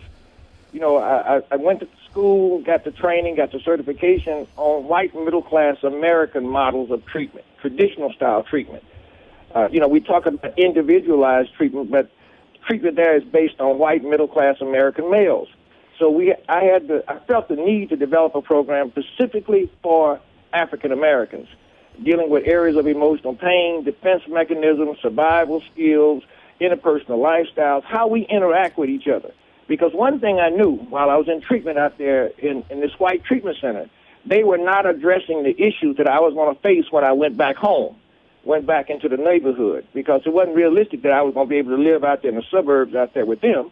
So I had to come back home. And that's the dilemma that all of us as African-American addicts, we got to go back into the neighborhood that is saturated with liquor stores, saturated with advertisements for liquor, drug dealers throughout the fabric of our communities, 1 out of 2 homicides drug-related, 8 out of 10 felonies where weapons involved, alcohol or drug-related.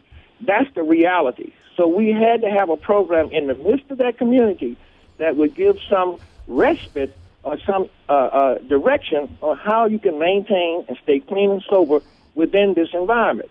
You know, from 1983 up until 1992, we were in St. Louis. Then I expanded the program out and went into New Orleans, Louisiana, where we were there up until Katrina hit. And now we're talking about opening back up again there. But we've had successes dealing with African-American men and women who come out and they need to have some cultural understanding, some accurate, emphatic understanding about what they're going through, the dilemmas. I listen to the. I know I'm probably getting off because. Hey, actually, if you don't mind, before you segue there, okay, let me give a brief testimony to, and I want our other two guests who are on the line to hear this. I want my listening audience to hear this, and I want those of you that are watching at www.rocknewmanshow.com around the world. And my testimony is that I've had people extraordinarily close to me shattered to the ground. And when I say shattered to the ground, I'm talking about having lost everything they had except the air that they breathe.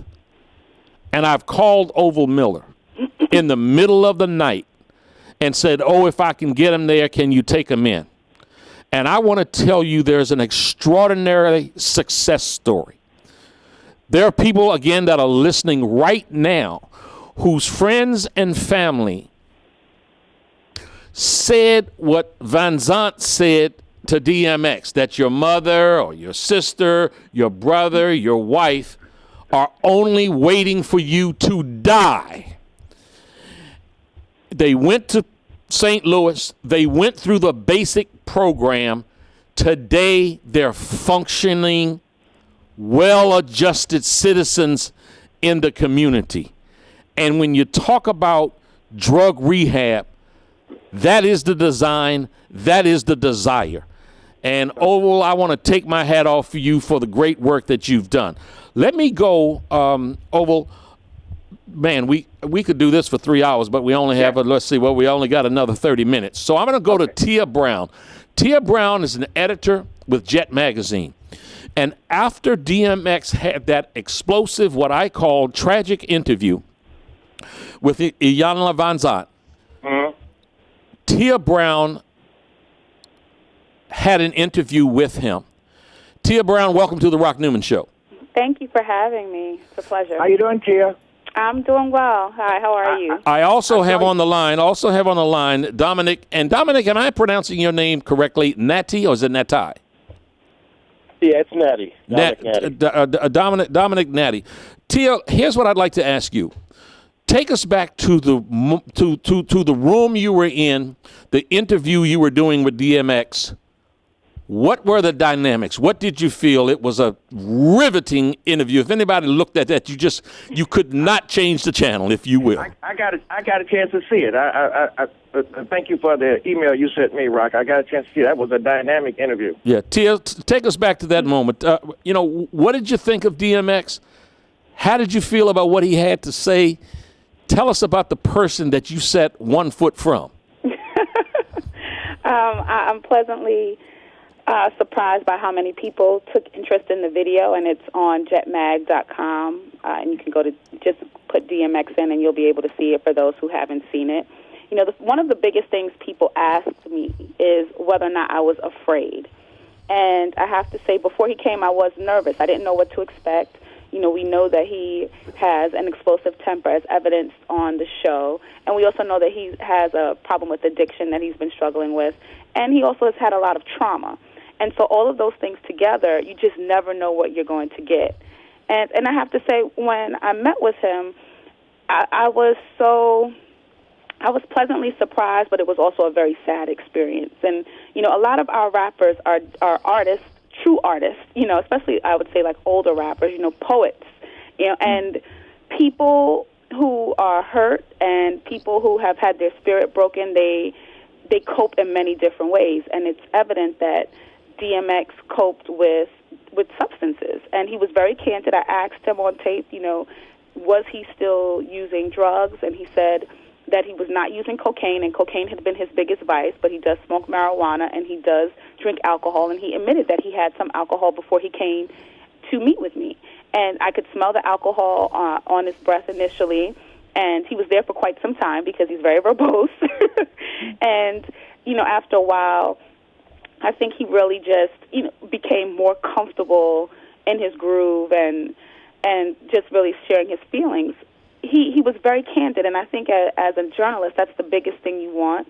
And I had a lot of mixed feelings. I grew up in East New York, Brooklyn, which is an area that was hit very hard by, the crack epidemic. So I'd seen people in different phases and different walks and battles with their sobriety.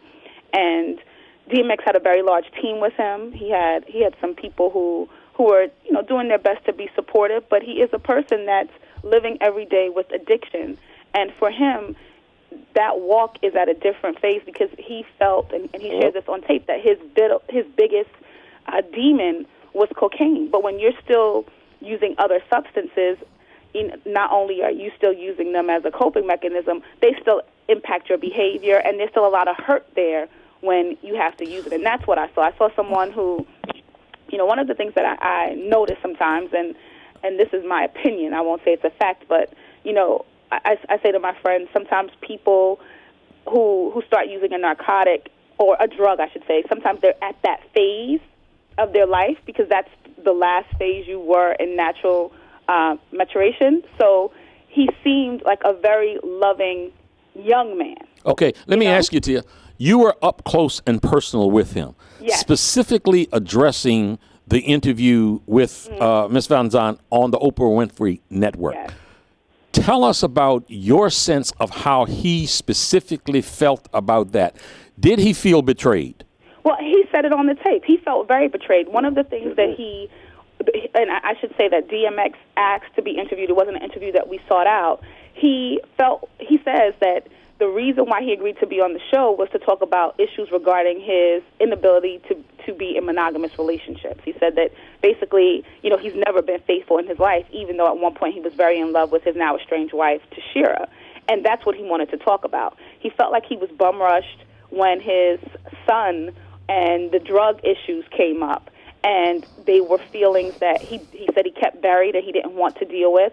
And he was proud of, or he is proud, and this is what he said, of the growth that he's had based on where he was in his life, and that's his scale. So he wasn't, he was disappointed to hear, and he was hurt to hear that he was being attacked for things that he felt like weren't issues that he should have to deal with. And that's what he shared. Okay, Dominic, before I come to you, I want to go to the professional here. Oval. Well, one thing, Tia is very observant because I watched the entire video, and first he was what we would call waylaid or ambushed. What Ivana was trying to do was set up an intervention. An intervention has 5 stages, and she missed 3 of the most important ones. That was educating the participants about what was going to happen. The other thing that came out, I'm going to be quick because I know we don't have a short period of time, but his admission that he loved women. Well, to me, that wasn't honest because he never had a loving relationship with any woman beside his grandmother. And that was the one that he felt the most important. His mother sent him to a boys' home at 7. Right. And, he talked about that. This womanizing is a lot of times an exhibition of men who have a problem with their mothers. And so they really don't know how to have a relationship with a female. Now, his drug usage was there because of defending his cultural vulnerability. DMX, you know, Rock, if you go back, he says, DMX, what does that mean? And he went into Dark Man X, Dark Man Unknown. Yeah. He was telling you the story right then. I'm a man who is lost within himself.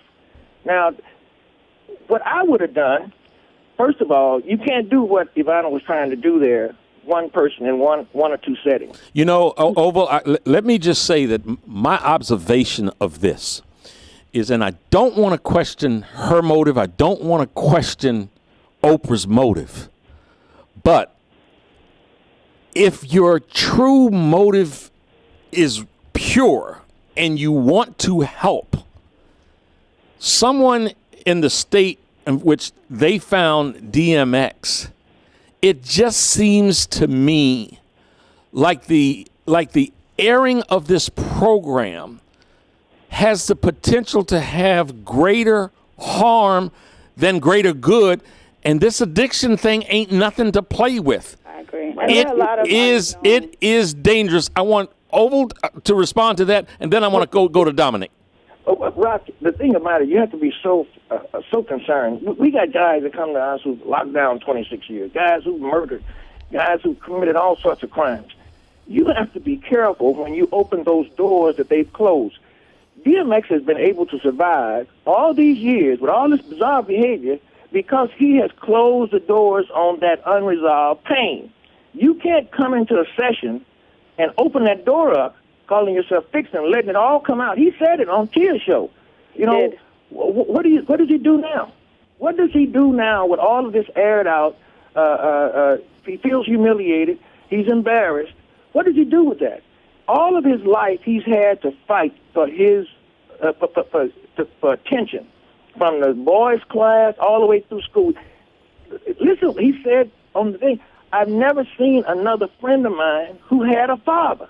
So he's telling you right then, I don't know how to be a father.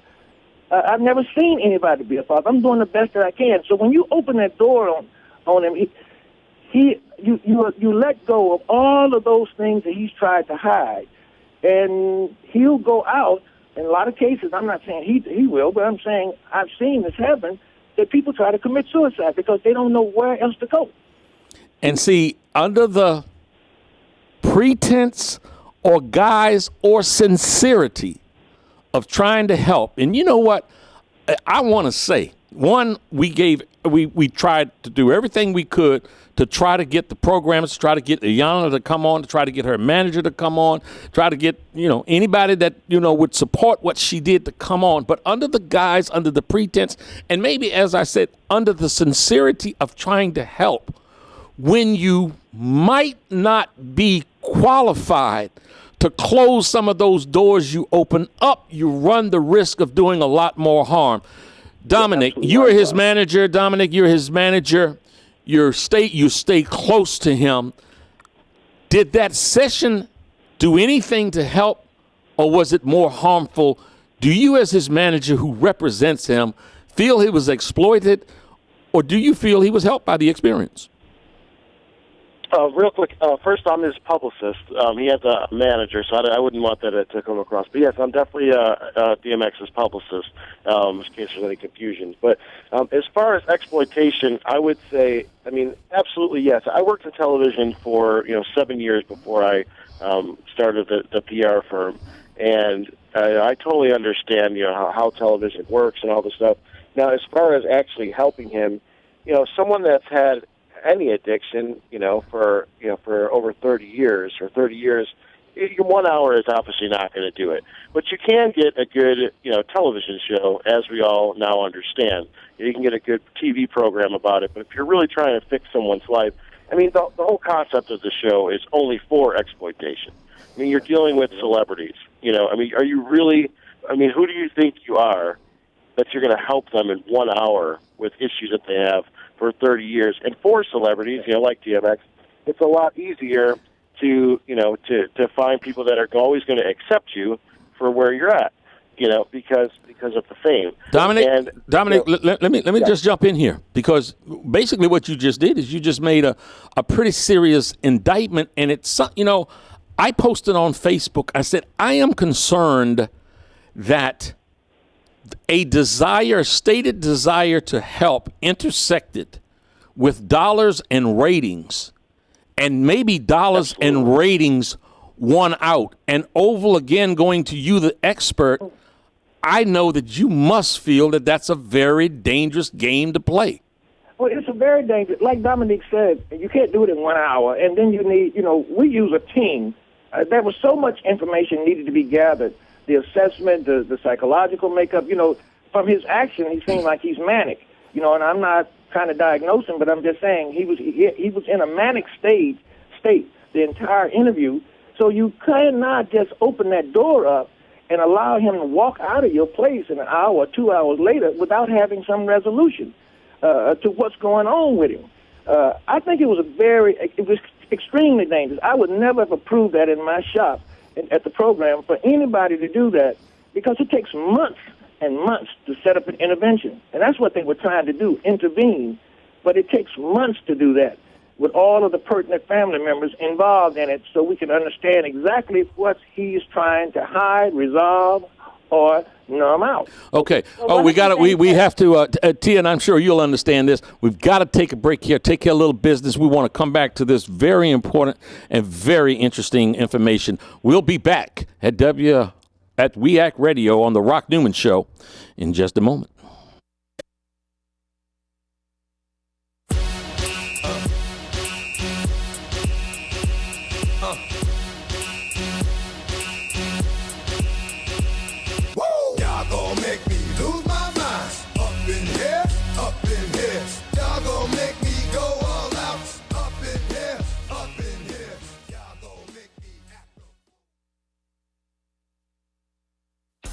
Rock Newman Show will be back after this.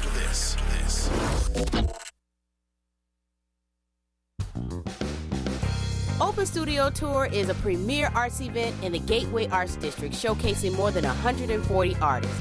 Open Studio Tour occurs Saturday, May 11th from 12 p.m. to 5 p.m. in the Prince George's County Gateway Arts District. Attendees are able to enjoy more than 17 venues, 70 studios, and over 140 artists will be opening their studio doors. This is home to the most innovative and exciting art scenes in the D.C. metro area.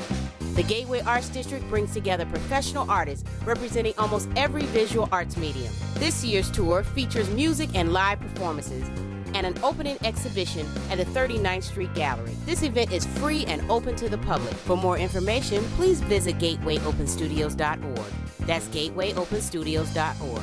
This event is funded in part by Maryland Park and Planning and sponsored by Gateway CDC, LandX Companies, and Anacostia Trails. We hope to see you there.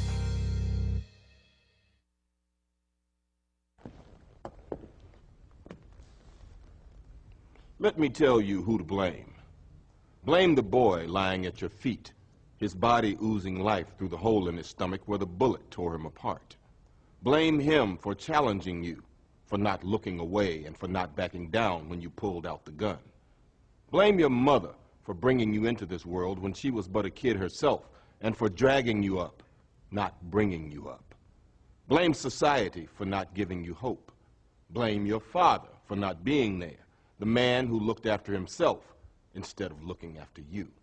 Blame the gun in your hand for making you a target, for making you more likely to be picked on. Blame the dead boy, blame your mother, blame society, blame your father, blame the gun, blame anyone but yourself for not being strong enough to put down the gun, to break the cycle.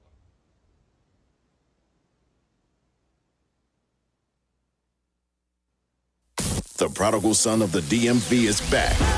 Ladies and gentlemen, show your love for Rock Newman on The Rock Newman Show.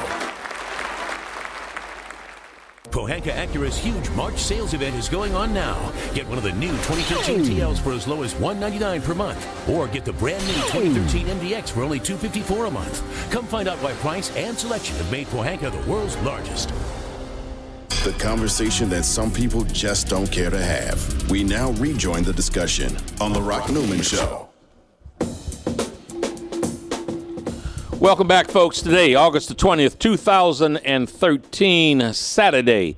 Online with me from St. Louis, Executive Director of BASIC, Black Alcohol Substance Intake Center, and one of the foremost expert authorities on drug addiction and rehabilitation in the world. And also Tia Brown, editor at Jet Magazine, and Dominic Nati, publicist for DMX. We're discussing the explosive interview that DMX did with Ilyana Van Zant, and it seems the more we examine this, the more dangerous the interview was. Tia, before we went to break, you were trying to make a comment. I want to come to you and let you share your thoughts. Well, one of the things that I thought was interesting, given exactly what you guys said, knowing that the type of show that it would be is, why would DMX agree to be on the show?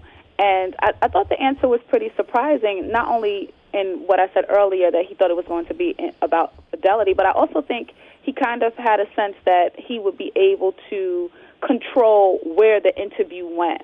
And I think that loss of control was another thing that really angered him. And, it's just really sad to see how everything unraveled. We can't speak to a person's intentions, so I don't know what the network's intentions were, but I definitely could see in the interview that I had with him that it was a very traumatic experience. And one of the things that he shared was that the interview really impacted his relationship with his eldest son, Xavier. He has 11 children, and 4 with his wife, 7 from outside the marriage. And Xavier being the oldest, he kind of felt like they would always have a special relationship, a special connection, and that he feels has been greatly impacted.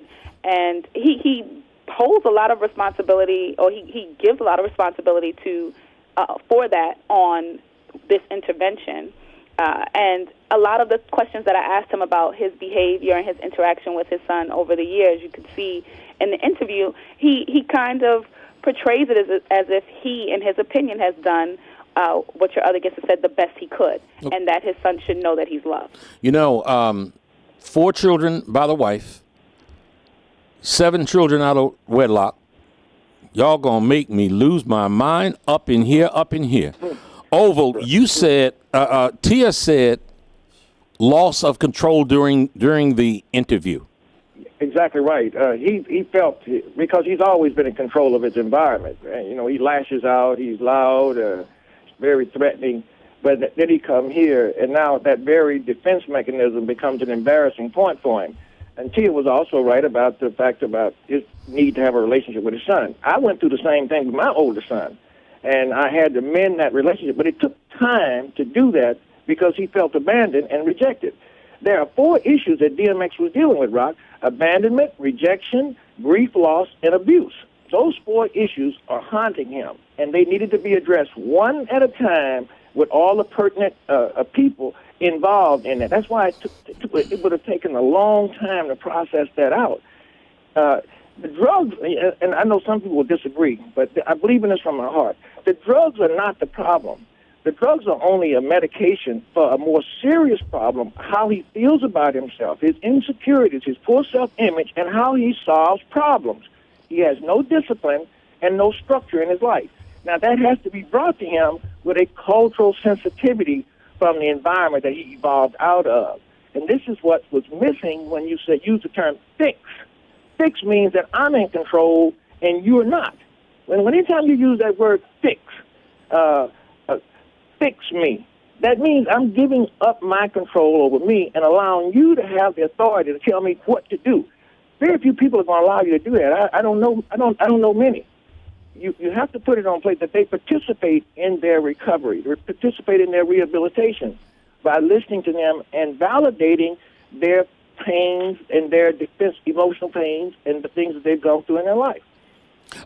Dominic, as his publicist, again, you stay close to him. You help arrange interviews. You help arrange appearances. What's next for DMX? I understand that there's some relationship or there's something that he has on the horizon, that he has stopped doing interviews until he does this next thing. What is that thing? Well, the things that we're working on, right now is he does have a film coming out, that's in production right now. That's with Mackay Pfeiffer and Waka Flocka and various other, artists and actors. And also, we're working on another album. He was just on stage with at the Alicia Keys concert in Madison Square Garden with Swiss Beats, and they're working together again. It's just there's a point of he was with DMX is a very trusting person. You walk up to him, doesn't use the internet, right? So you walk up and approach him and start talking, and if it sounds believable, then he'll trust you.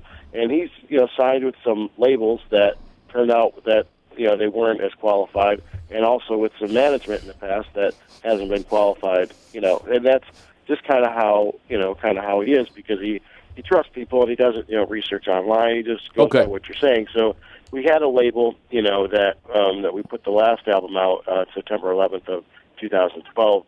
And just the promotion wasn't there. No one really knew about it. The mastering, all the stuff financially was just not in place. So there is another album that we're working on, and we're trying to get some people. And it shouldn't be hard to get some features and the music done.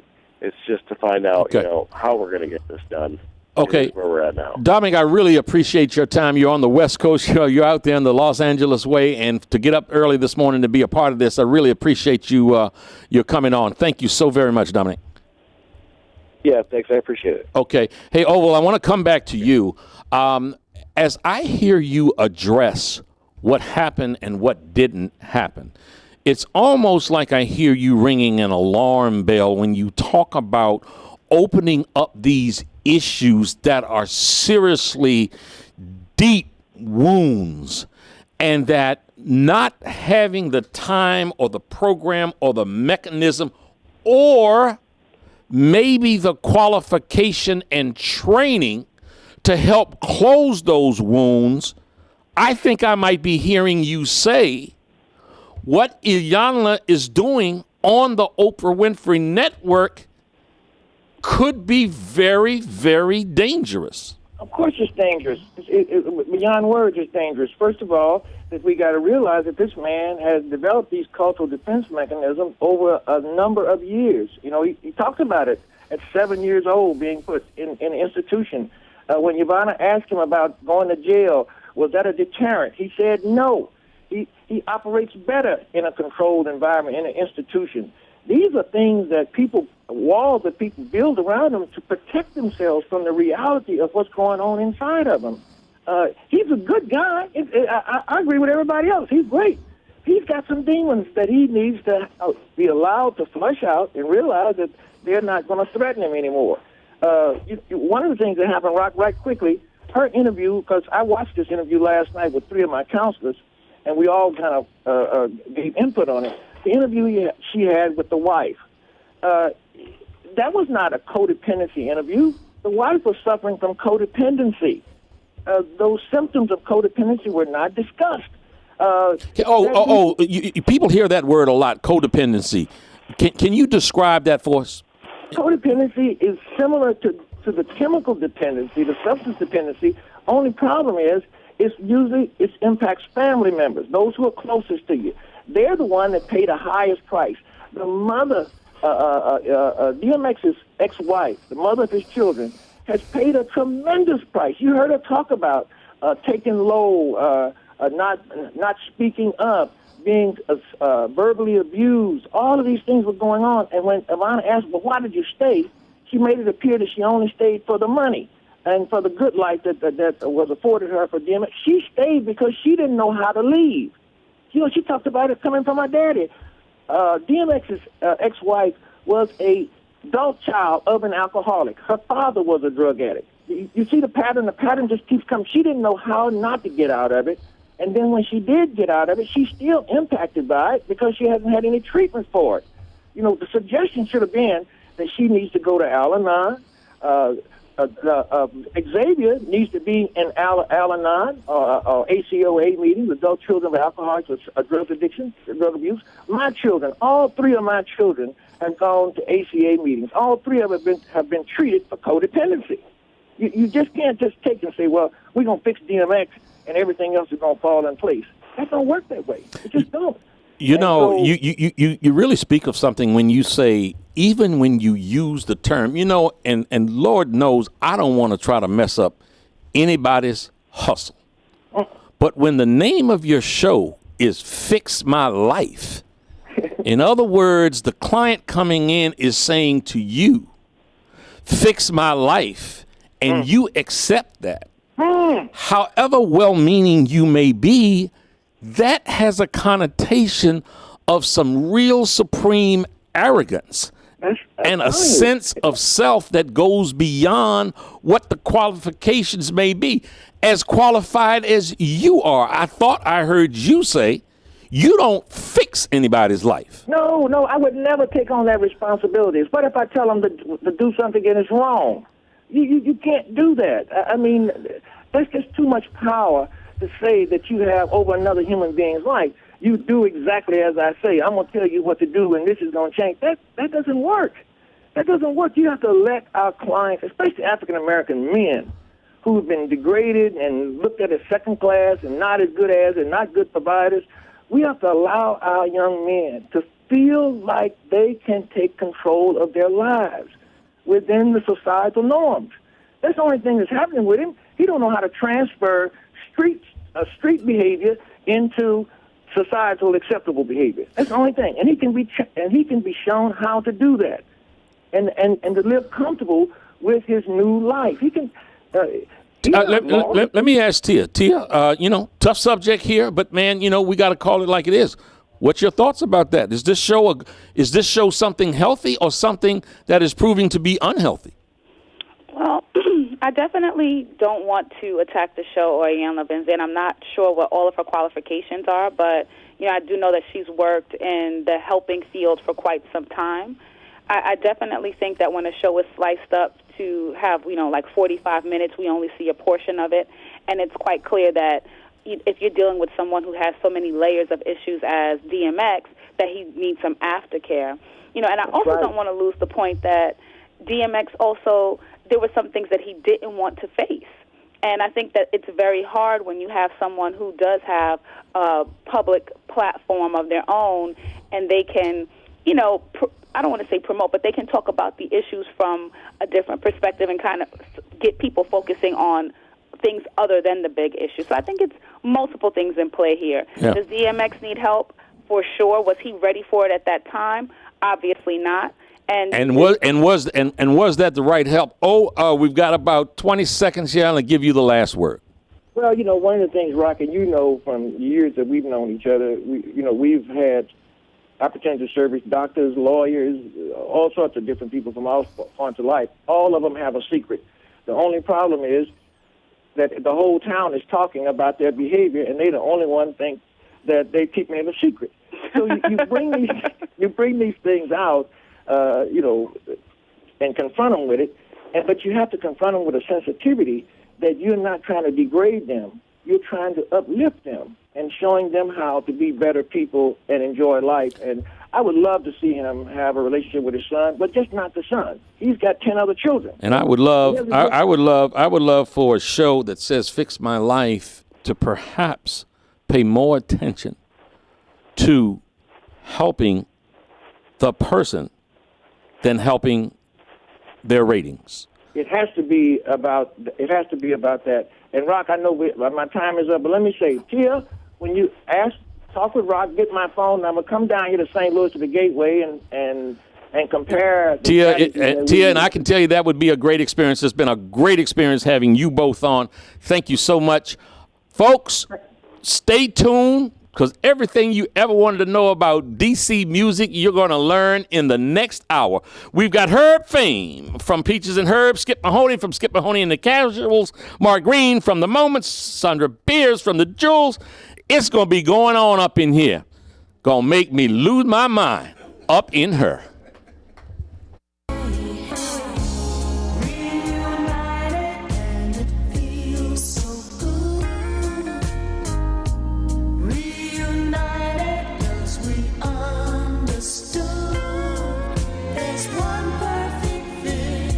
Sugar, this one is it.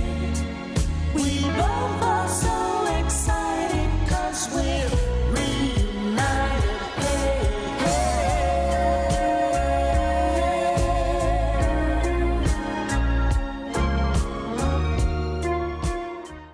What do you care about? We'll find out when the discussion continues after this on The Rock Newman Show.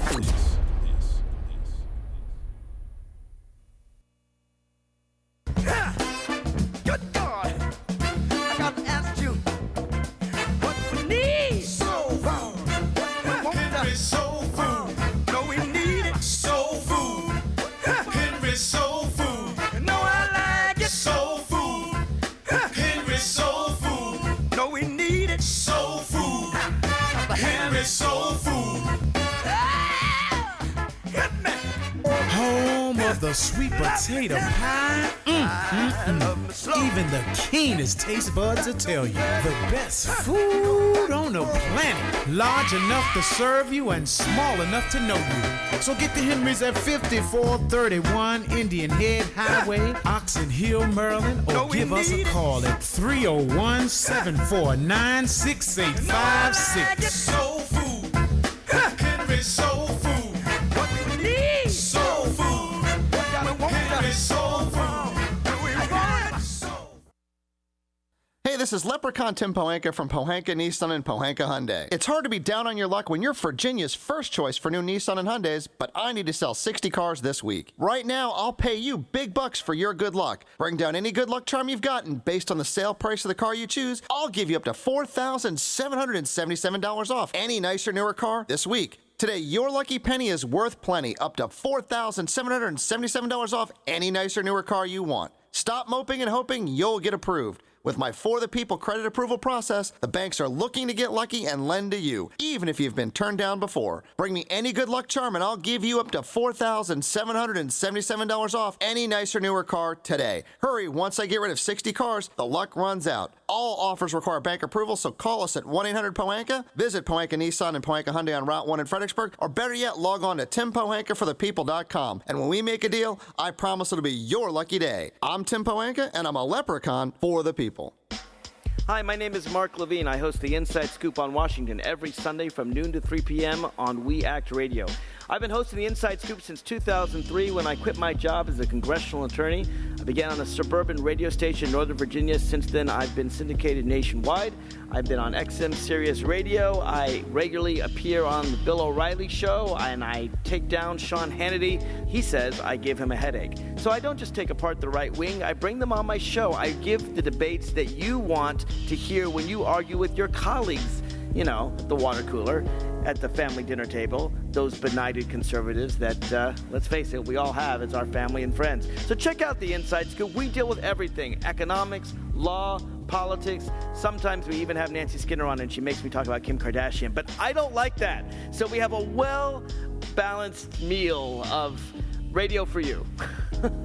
Check out the Inside Scoop. I'm your host, Mark Levine, every Sunday, noon to 3 p.m., right here on We Act Radio. Hey, I just wanted to say that I looked at the pictures with the little deers. They're so cute. Thank you for sending them. Bye, Grandpa. I miss you. Bye. Oh, and tell Grammy I said hi. Real talk, real issues, real life. I got a new sheriff in town. We now return to The Rock Newman Show.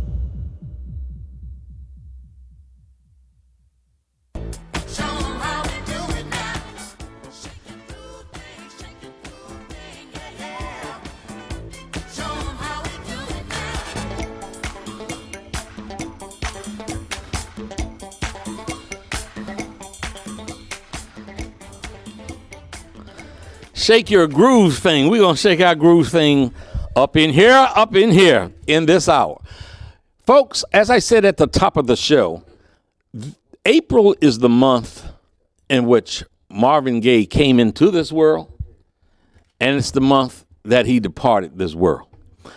And as a D.C. institution and as an international legend, we here at React Radio, in our small way, want to pay some tribute and honor to one of the greatest musicians to ever grace this planet. That was Marvin Gaye. And Washington, D.C. has a rich history. Marvin Gaye was a Washingtonian, and he influenced many, many generations. And he influenced some of the individuals who are who happen to be in the studio right now. People who, on their own, went out and made a mark on this world in the music world. And I am just honored and blessed to have in studio with me Sandra Beers, who was with the Jewels. Mark Green is on his way, as I understand it, who was with the Moments. Skip Mahoney and the Casuals with that unmistakable sound. Ron Harris to his left, who is a bit of a musicologist, we'll call it, a music aficionado, let's call him that. And Herb Green from Peaches and Herb. As a child, I said Herb Green, Herb Fame. Herb Fame, I so remember as a child hearing what I will describe. Hold on. Did I say Green again? Hold up. No. You said you remember as a child, as a little boy. Yeah, hold up. As a little boy when you was a grown-up man. Hold up. What I would describe is that sweet, syrupy sound of Peaches and Herb. Just something just so pleasant and pleasing and easy on the air. So to all of you, welcome to the Rock Newman Show. Thank you, Rock. My pleasure. Okay. Man, we could start anywhere. Ron Harris, as the aficionado, talk to us about, well, no, you know what? Let's do this a different way. I'd like to go around the horn this way and start with you, Sandra. Since it is a bit of a tribute to Marvin Gaye, to ask you to give us a reflection on Marvin Gaye, what he meant to you. Marvin Gaye was a great artist. He gave us so much of himself. And actually, we had a little story kind of together with the Jewels. Bo Diddley helped us, and we used to go over to his house on Rhode Island Avenue to rehearse. Wait a minute, you said you used to go on whose house in Rhode Island Avenue? Bo Diddley. So Bo Diddley lived here also? Yes, he lived on Rhode Island Avenue. Wow, I did not know that. Yes, All right. And many groups or artists from this area used to go to his home because he would help you, and he'd have musicians there, and he had a connection with Chess Records. So Marvin Gaye would be over there sometime rehearsing. We didn't have a lot of contact with him because we were there to work, for the Jewels. To get it done, yeah. Yeah, we were there for work. So we did experience him, in that area. Wow. Herb? Yes. Your reflections of Marvin Gaye. Well, my first reflection was, I guess I can't curse, but I'll just put it this way. He could sing his tail off. And I loved to hear him sing, and I was angry when he left this earth because I wanted to hear more from him. Yeah, man. Yeah. When they wanted to do a life story or a book on him, I took Davy Ritz to the neighborhood that Marvin grew up in, and he spoke to Reese and all those guys and wrote that first book on Marvin Gaye. But he was excellent in everything he did musically. That's my reflection. Skip Mahoney of the Casuals. Yeah, when I think of Marvin, I think of Cardozo High School, which is where I went to school. Across the street from Florida Avenue Grill. Right across the street from the grill. Y'all that don't know. We used to have lunch over there, by the way. And Marvin went to Cardozo. And, when I got there, I heard about Marvin Gaye going to Cardozo, and I couldn't believe it. I said, he went here? And they said, yeah, man. And then how people scribble their names on the wall, and you would see his name on the wall, and there was a certain area at Cardozo where all the singers would gather because the echo was just right. And they would get in there and sing, and I said, man, I can't believe he went here. And one day I got the opportunity to meet him, and then, of course, I worked with Reese Palmer, who was Marvin Gaye's walk buddy back in the day. They went into the Moonglows together, and me and Reese were in the Orioles together, and Reese used to share a lot of stories with me about Marvin. If there is one particular memory you have of Marvin that just stands out beyond the rest, Skip, what would that be?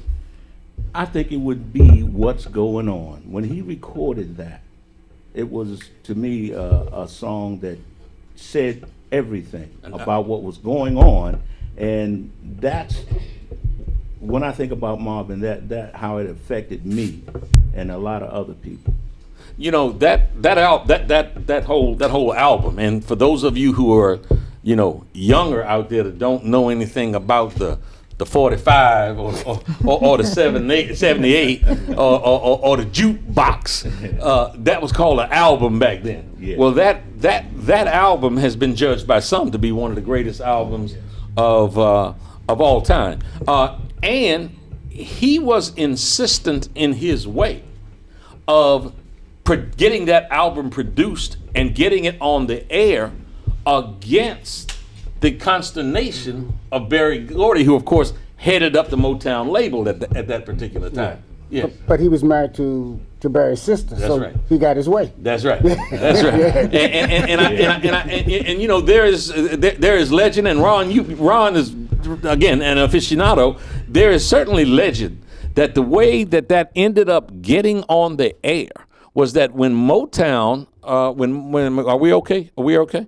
When Motown was moving to Los Angeles, that Berry Gordy took sort of the last trip out there to make the move from Detroit, Hitsville, USA, if you will, to Los Angeles. He got on the plane, and while he was on the plane, Marvin and some of the Funk Brothers or somebody else at Hitsville at Motown got the song very quickly to a couple of radio stations and got it on the air after Berry had said, "Don't do it." And by the time Berry Gordy landed in Los Angeles, the switchboards at the radio stations were lighting up, and and people were going crazy over the sound. So then Berry, being the smart guy that he was, started taking credit for something that he didn't want. Ron? Well, also he didn't like Sexual Healing either. He thought that was a song that was adverse to that little popcorn sound of Motown in the 60s. But my outstanding memory of Marvin is with a skull cap on at the NBA All-Star game. 1978. Singing that rendition of the national anthem, who his brother, Frankie, whose book is very good, one of the best of all time, said, "Marvin, you can't sing that song like that." He said, "Well, you watch me." I think he took about 4 minutes to sing that song. Well, and he gave everybody at the Forum at that time, he gave them a heart attack. He was known to be habitually late. And it was only moments before the start of the game, and Marvin was nowhere to be found. And so they actually had gotten someone else to get ready to come up to sing the song, and all of a sudden, they looked up and saw Marvin making his way down the arena in those dark shades. And so the guy Marvin signaled, and then he hit that thing. And initially, folks didn't know how to react. But all of a sudden, they got into the rhythm. When have you ever heard people screaming and women just dying on the national anthem? Went crazy. You never heard that again? Just went crazy. And it may be one of the most dramatic national anthems of all time. Played at the 1978 All-Star game. I'm pretty sure I'm right. 78 All-Star game at the Forum in Los Angeles. I mean, perhaps we go to Whitney Houston at the Olympics or at the Super Bowl, but certainly that's one of the all-time greats. And Marvin will forever be remembered for that. If you go on YouTube and Google, it's there. Marvin Gaye stuff. Yeah. I mean, and the number of hits that it continues to get. What is this? It's just 78, 25, 35 years, 36 years later, it's just absolutely phenomenal that the impact from a national anthem at a sporting event still attracts people to this day. And no one can touch it. Nope. No one. I don't care who does it, Aretha, Blue, Black, or Green, or anybody. They cannot touch Marvin Gaye's rendition of the national anthem. Yeah, a very, very special talent. Yeah. Lord knows we have a lot of special talent here in the studio with us. Can't believe we've already gone where we are having to take a break. Before we take that break, I want to talk to you about two of my sponsors. And that is, the first one would be the Pohanka Automotive Group. I want to tell you folks that are out there listening on 1480 AM, driving in your car, wherever you may be, and those that are listening literally around the world at Rock Newman, www.rocknewmanshow.com, that if you have any automotive needs whatsoever, how you can get them serviced, how you can get them satisfied is through the Pohanka Group.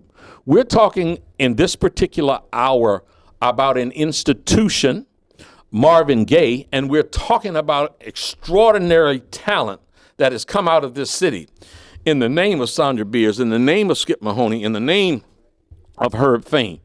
And another institution that has been in the Washington, D.C. area for many, many, many, many satisfying years is that of Pohanka. If you need to buy a car, you can get the best deal there, a better deal there, and you get anywhere. If you need your car service, the same thing. If your car got dinged up and beat up, you go to their collision centers. They simply are the best in the business. That is Pohanka Automotive Group. And you heard earlier Senator Mike Miller talking about a development that was going to grace the landscape on the banks of the Potomac River, and that was the MGM Grand National Harbor. He talked about, Senator Mike Miller, talked about the benefits that this region is going to receive, that Prince George's County, Maryland, D.C., Virginia, all over is going to receive. I've seen the renditions of the structure that is going to be put over there, and it is just new age, just cutting edge development and architecture that you're going to love. Support that project. It is going to throw off money to our educational system in the area and in the Maryland area to pay for more firemen, more policemen, better schools. It is a project that is going to create over 4,000 jobs. I'm happy to have MGM National Harbor, MGM Grand, as a sponsor. We'll be right back after these messages.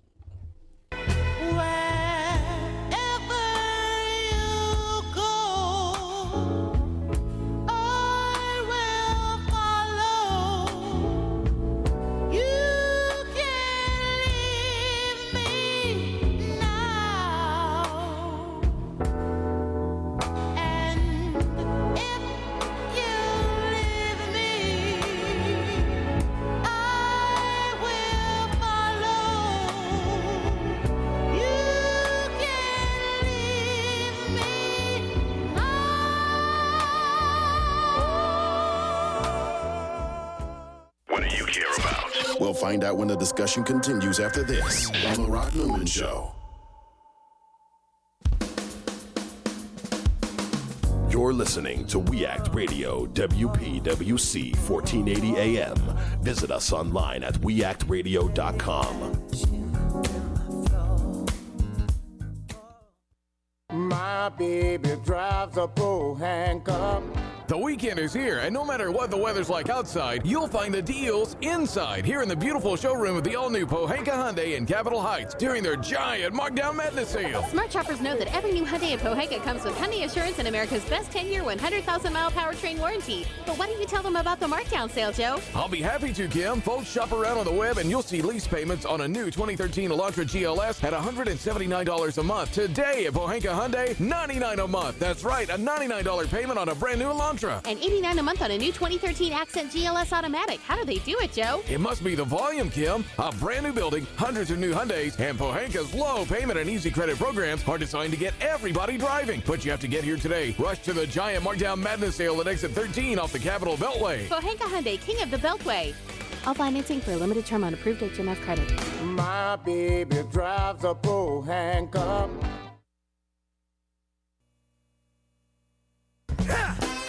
Good God! I got to ask you, what we need? Soul food. Henry Soul Food. No, we need it. Soul Food. Henry Soul Food. No, I like it. Soul Food. Henry Soul Food. No, we need it. Soul Food. Henry Soul Food.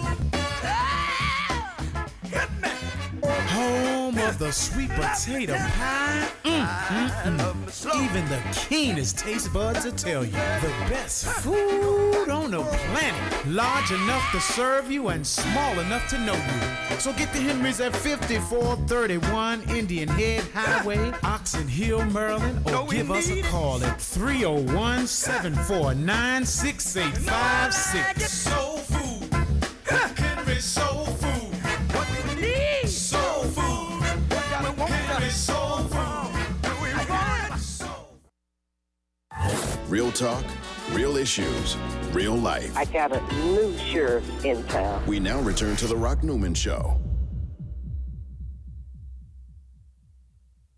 Each day you're not here, I'm wet with my tears. Not on the outside, but inside strong. I love you, my baby. Go ahead. Not on the outside, but inside strong. A Mark Green from the Moments. We need you to be on the inside strong, not out there where you haven't got here yet. You know, I grew up with Mark Green up in Southeast. Ain't never been on time in his life. No. If you see some dogs coming down the street, Mark's coming behind him. He used to walk with a pack of dogs all the time. Well, then we might not want him to come up in here then. Okay, hey folks, a quick announcement. Volunteers are needed for We Act Radio's community garden. That's for the 2013 Earth Weekend schedule. That is today from 9 to 6. Come out. There's going to be a community garden. There's going to be clearing of the grounds. Tomorrow there's going to be building raised beds to put the garden in. On Monday there's going to be planting each day from 9 to 6. Sign up for a 3-hour shift at tinyurl.com, HTTP. Just come on down to We Act Radio, y'all, and come on down 1918 Martin Luther King Jr. Avenue and get your hands dirty and plant some stuff that's from the heavens. All right, just come on down here. Hey, folks, telephone number. I know many of you were trying to get in the last time. We had lines just jammed up. 202-889-9797. We have musical legends from Washington, D.C., Sandra Beers, Mark ain't here yet. You need to be on the inside strong, Mark, not on the outside. Skip Mahoney from Skip Mahoney and the Casuals, and Herb Fame from Peaches and Herb. Let me go to Herb Fame here. Herb, what got you into music, and how did Peaches and Herb come about? What got me into music, first of all, was church. I met Peaches through a group. She had a group called the Sweet Things, and I was auditioning for Van McCoy. Well, I was working at Wax and Maxie's, and I was working another job. Van McCoy came in, and I had been asking people to listen to me, and they would say, yeah, but they wouldn't listen. So when I saw Van walk in, I started singing, When I Fall in Love. And he said he would be back the following week, so I thought that was another lie, but he came back. He took Peaches' group and myself to New York to record. After he recorded us separately, he got the idea that Peaches' voice and my voice was compatible, and that's when we did Let's Fall in Love. And it took about a year to break it, but after that, I would be lying if I said I don't like to put people on the spot. I don't even mind putting people on the spot. Let's Fall in Love. Let's Fall in Love. Can you hit it? Let's fall in love. Why shouldn't we fall? Oh no, you can't cross me on this home. I can't fight, but I can sing. All right. Do your thing. Do your thing. Sandra Beers, The Jewels. Yes. What a sweet name and what a jewel you've always been. Folks in Washington, D.C. and heard your voice, they just love you. Thank you, honey. Gerard Pinkney sitting out there in the audience. He's a manager extraordinaire. We used to play baseball. My team used to beat his team all the time. He just loved you and loved you ever since he first heard you. Well, thank you, honey. Hit your favorite from the Jewels. Oh, all of them are my favorite. Like your children. Yes. Well, just go on and slap one up. Opportunity, whoa, opportunity. Opportunity, whoa, opportunity. You only get one. Skip, you don't think I'm gonna leave you out? We neighbors now. Yeah. You know, I might have to ask you to do a double dose. You know, I remember as a college student at Howard University. You know, when you was a real grown-up man. Oh, yeah? Okay. I remember going to a concert, and there were, I think the Dramatics were there, and the Soul Children, and all those kind of folks. And, man, all of a sudden, Skip Mahoney and the Casuals came out, and y'all was singing. You know, you were singing, you were harmonizing, and then you just broke out in that unforgettable voice. And I've always been a music lover.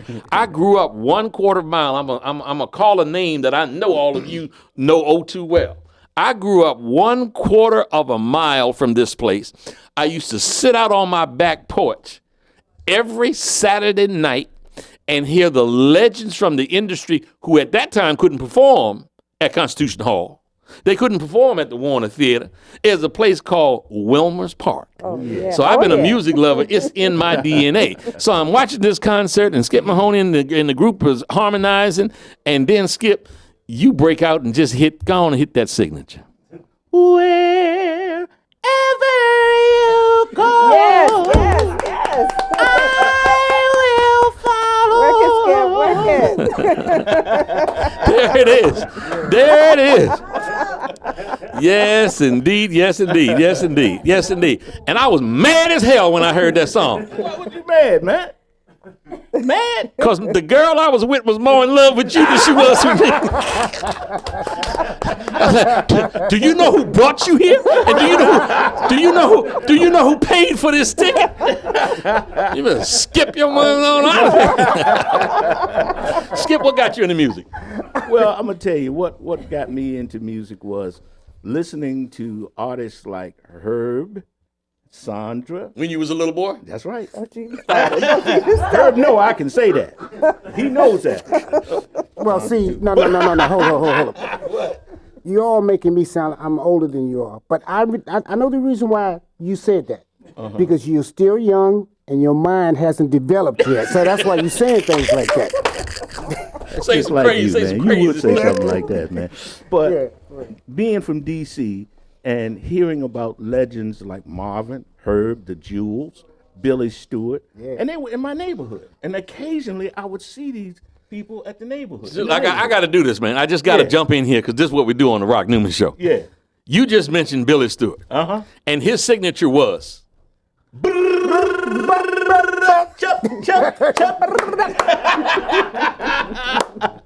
Yes. You know, I had on a good friend of mine, man, I had on Uric Brown. He was the premier of Bermuda. And he went to Howard University in undergrad, went to grad school, went to medical school, became a doctor, and he lived here in the D.C. area for a while. Well, he lived under Billy Stewart up on Clifton Terrace. Okay. And, man, he talked about how he has etched in his psyche today at 65 years old, hearing Billy Stewart go, hit it again.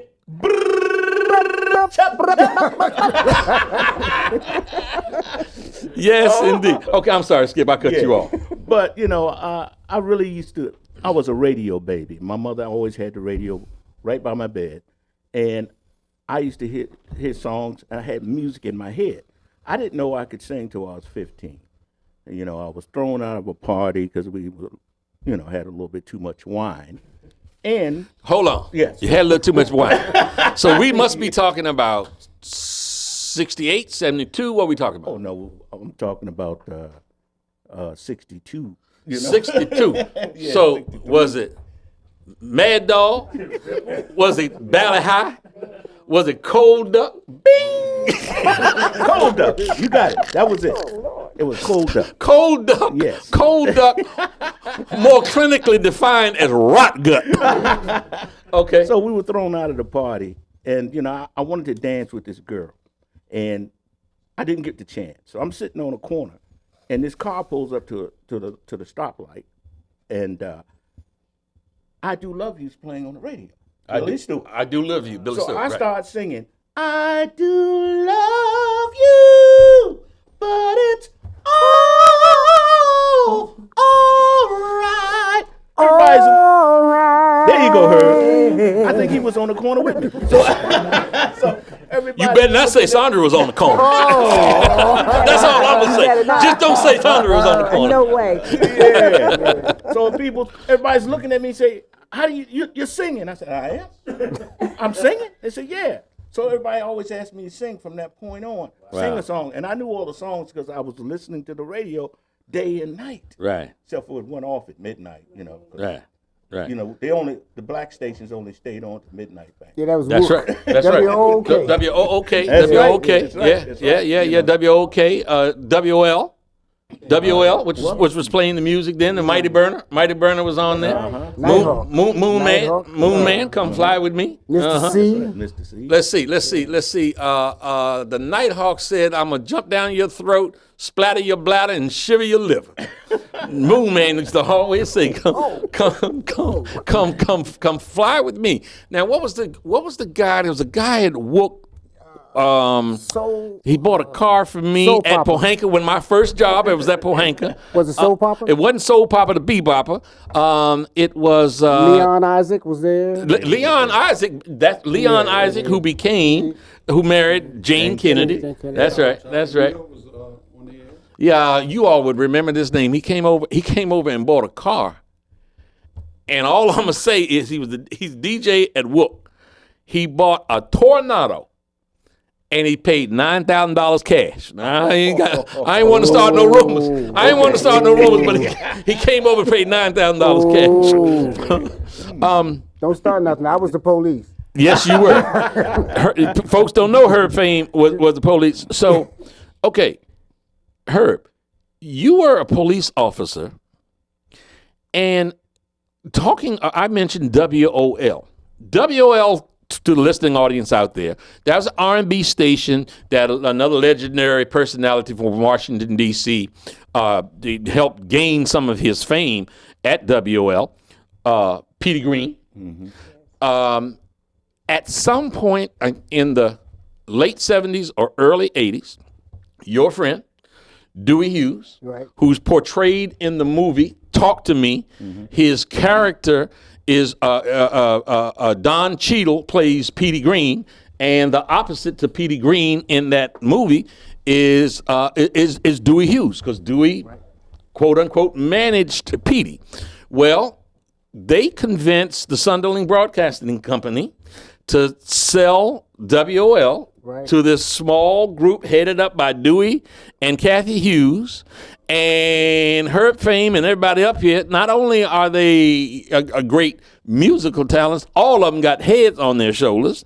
And in that particular regard, and what I'm talking about right there, Herb Fame became one of the original investors. I ain't trying to talk to your business because your cousin's going to come ask you for some money. But Herb Fame became one of the original investors in Radio 1, which is, in WOL, which has become the conglomerate Radio 1. Congratulations, man. Thank you. Tell us about that. Well, I really can't. I had just gotten a large check from Polygram. How much? A little bit. And they they came to me at the right time and wanted to. You had some disposable income. Some of that money. Yeah. And Dewey, being a friend of mine, right away. So you invested in what was Radio 1 at the time. You were truly one of the original investors. Well, I'm called an investor, but the point is, I just lent him the money. I didn't want to hook him up. I see. Any further. I just lent him the money. Right. Said, do what you want to do with this money. Right. And they paid me back, and that was it. Good deal, man. Yeah. Good deal. Sandra, tell us about. I want you when we come back from break. Okay. I'd like for you to talk to us about the challenges of women in the industry. Okay, I'll be happy to. I'd really like to just kind of hear some of those stories. And we're going to talk about the Howard Theater and all the rest, I know, which all of you have fond memories of. Folks, we're going to take a quick break. Be right back in a moment. Don't touch that dial. Stay where you are. You're going to enjoy this last segment of the Rock Newman Show at WEAC Radio, 1480 on your AM dial.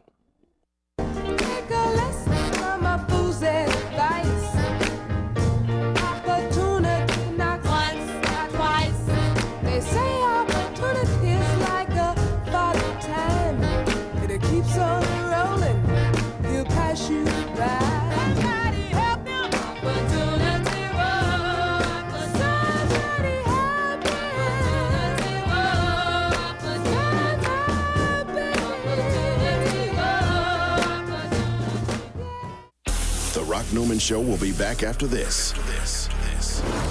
Pohanka Acura's huge March sales event is going on now. Get one of the new 2013 TLs for as low as $199 per month, or get the brand new 2013 MDX for only $254 a month. Come find out why price and selection have made Pohanka the world's largest.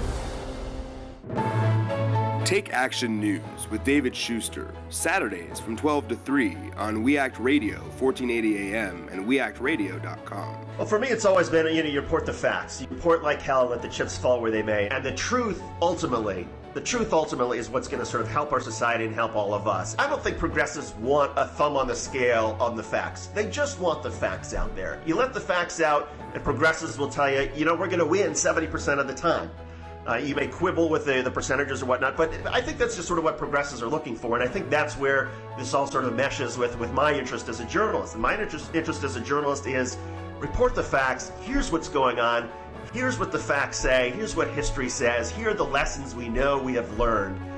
And let people draw their own conclusions. And I think what's so unfortunate right now in the world of broadcast media is I do think that a lot of conservative radio, certainly conservative television, they're not interested in facts. And that's ultimately where I think conservative media is going to have its downfalls, that Americans are hungry. They're just hungry for basic information, hungry for basic facts. You report like hell, you let the chips fall where they may. I think it's natural for all of us who care, who are passionate about politics, who feel like we have a sense about the difference between right and wrong. I think it's okay to let that be part of your coverage. It's important for all of us as broadcasters and journalists. In this day and age, we have to be authentic.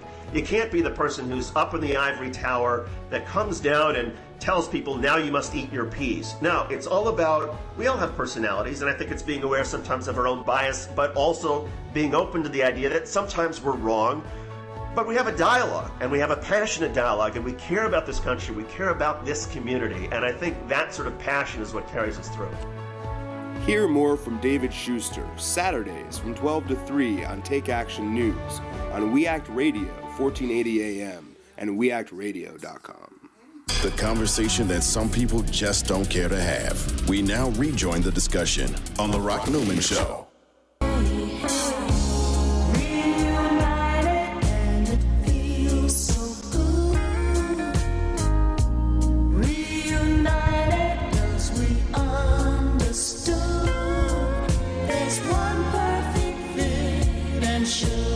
This one is it. We both are so excited 'cause we're reunited. Now, you know what? As Sylvester once said on a song when he was with the Weather Girl, they can sing. Peach and Herb can sing. Y'all heard that song right there? Yeah. He said, if you can't tell they can sing, your ear must be in your foot. Children. Sandra, we left off wanting to hear from you about the challenges of women and girl groups making it in this tough cutthroat business, in this tough cutthroat music business. Well, Rock, it was really tough for girl groups because many of them had all kinds of issues of, having a whiny sound and not harmonizing like men. Men would woo and stuff like that. And one thing that helped us, my brother had a group, the Scholars, and he sang with the El Coros, and they had a girl that sang with them, but the harmony was just a little different from the girls' harmony. So my brother would help us. Grace's brother, he would help us. And so our harmony was a little different than most girls' harmony. Even when we went out on the road and we met Gladys Knight and the Pips took to us, and they started, teaching us their little harmony and coming together like that. So to have a different sound for a girls group. That's, I think, what helped us to hang in there. And then we were committed. You know, we were dedicated. We started in church, of course, as everybody does. And we just went on from there. But you had to be committed. You had to be focused on the business and have that, I always call it stick-to-itiveness. Yeah. You had to hang in there. Well, let me just ask you. You know, you watch movie like Cadillac Records. You look at the Marian Anderson story. So many, even Josephine Baker. Mm-hmm. You know, Mm-hmm. how much reality was it in, with females having to deal with the casting couch mentality of men, whether it be managers or record label executives or whatever? How much of that, if any, did you ever have to, wage your way through, around, over, or under? You had to wade your way through a lot of that, but again, you had to be grounded by some means. We were grounded spiritually. And I think that's what helped us deal with a lot of that stuff that came in our direction. I'm not saying it didn't. Drugs and everything else came in our direction. But we were grounded, and we were not going that way. We were focused on what we came there for, and many times, you get bumped, Yeah. so. Yeah. But we've hung in there for over 50 years. Skip, I mentioned Gerard Pinckney out there in the audience, and I know that you've been working with Gerard, and you just this man is there's a term. There used to be a football player on the Howard University football team, and the announcer Joel Mungo used to say all the time, the ubiquitous Anthony Bex, because he was all over the field.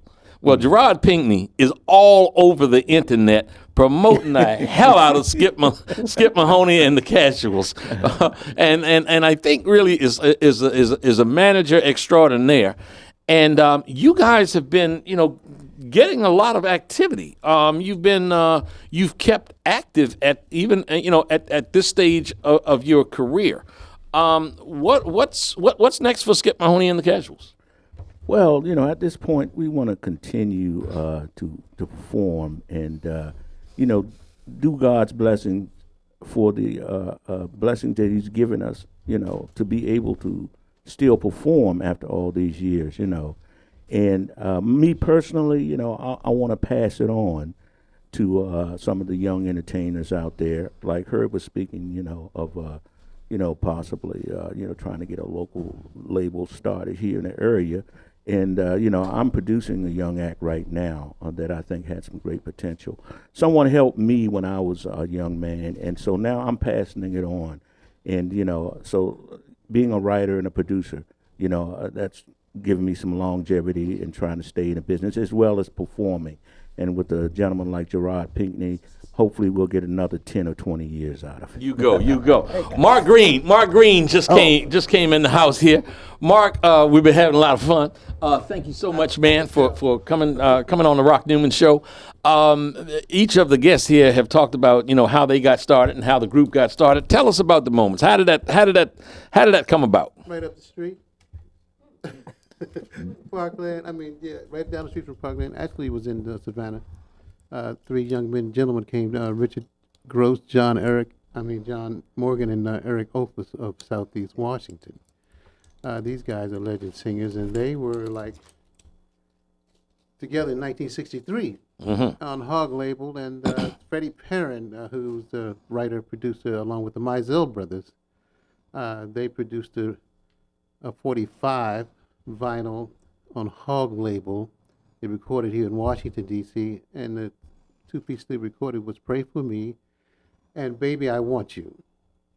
So I didn't go. Uh-huh. And in 67, they picked me up, and we went up to Jersey, Inglewood, Hackensack, Teaneck area, and Ed Townsend, the guy who did For Your Love, that song. Sure.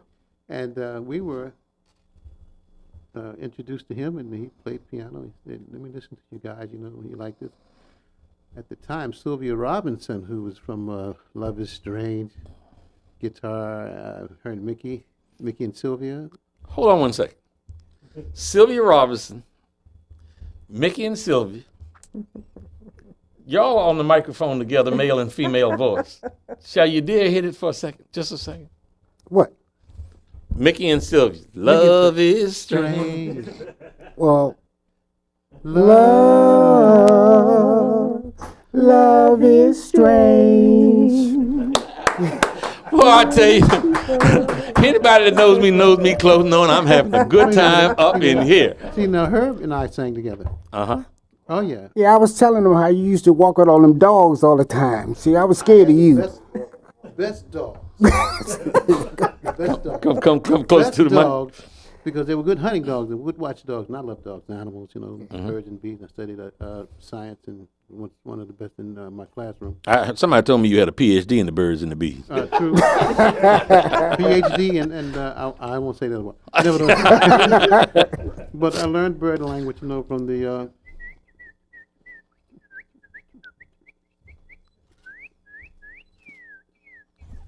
you know. Wow. So I learned the bird language, you know, and Yeah. but I did a lot of hunting, outdoor life, agriculture. But on the corner in Berry Farms, there was none other than Herbert Feimster. Herb Feimster. Herb Feimster, myself, maybe a guy named Gillis. Was it Gillis? Reggie Gillis. Reggie Gillis, the late Reggie Gillis. No, Reggie's still there. And Yeah. his brother. And another guy named Donald Spriggs. Yeah. We called him Buck. Singing guy. And we doo-wopped on the corner. You doo-wopped on the corner. Doo-wop. What was your favorite doo-wop? What was your favorite doo-wop? Little Anthony and the Imperials. Stop there. Her, Mark Green. Little Anthony and the Imperials doo-wop. I'm on the outside looking in. I don't wanna be left on the inside.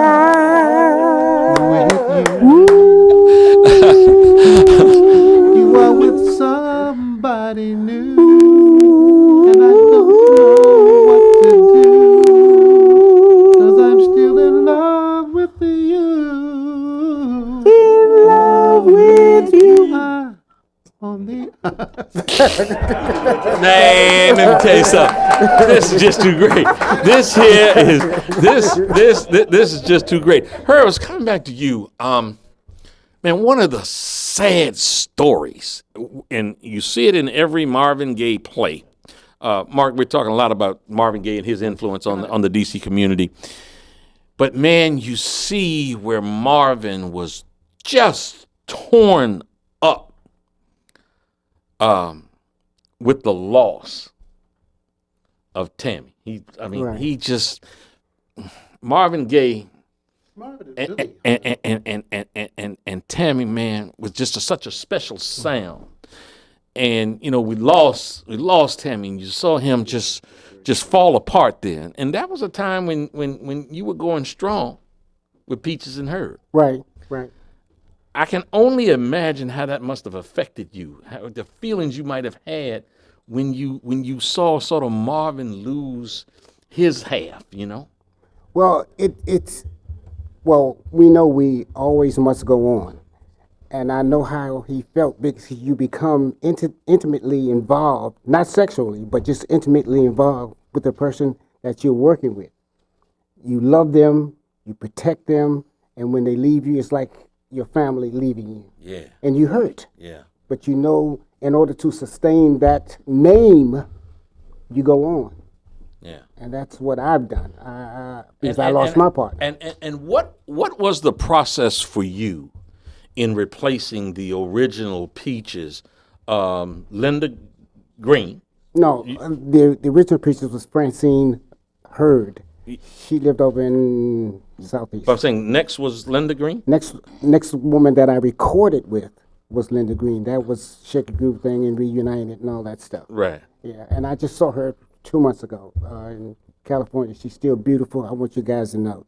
Outstanding. Yeah. Shake Your Groove Thing, man. Shake Your Groove Thing. I mean, that really, you know, you went up tempo. You went up tempo, which was sort of broke the mold as what folks thought about Peaches and Herb singing the ballads and smooth and crooning and baby making music, and then you went to Shake Your Groove thing. They didn't expect that, and that's what Freddie Perrin knew, and he wrote Shake Your Groove thing and produced it, and it worked.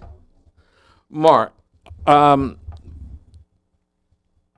got here's what I want to ask you.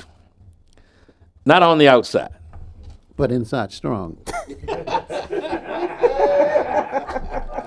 Yeah. Yeah. I think my heart's made of stone. Come on. Come on. And when you're near me, there's no reaction. Well, you're wrong. From the tip of my toes, my love for you steadily flows on and on. Yeah. Okay. Now, I asked Sandra about the trials and tribulations of being a woman in a male-dominated industry. What was especially when you were coming through, and still today, really. So I asked Sandra about that. Now, there is a body of thought that guys who pick up that microphone and hit those tunes, that they touch something in women that few others do. Yes, sir. And all the athletes that are out there playing the baseball game and everything else, they just wish they could hit it. So now, just tell me some of the experience. Just tell me now. Well, tell me. I mean, did you get panties thrown at you and bras thrown at you and all that kind of stuff? I was throwing my pants. Oh my God. All the, Mark. Listen. How easy was it? They say. They say. You had heard. Actually, my niece told me, she said, I was singing to her. She said, you sing right through the drawers. I said, what do you mean? She said, I feel all of that. The voice is a electronic mechanism on a spiritual level. Come on. That I had this conversation with Quincy Jones, but I want to hear it from you. That brings forth the emotions of a human being who has a romantic, or a romanticist, that is, that it's within them.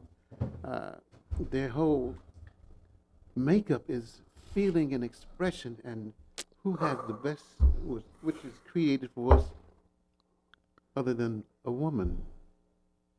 Other than? Huh? Only thing I like more than a woman is money. Oh, well, I'm thinking of women. Okay, go ahead.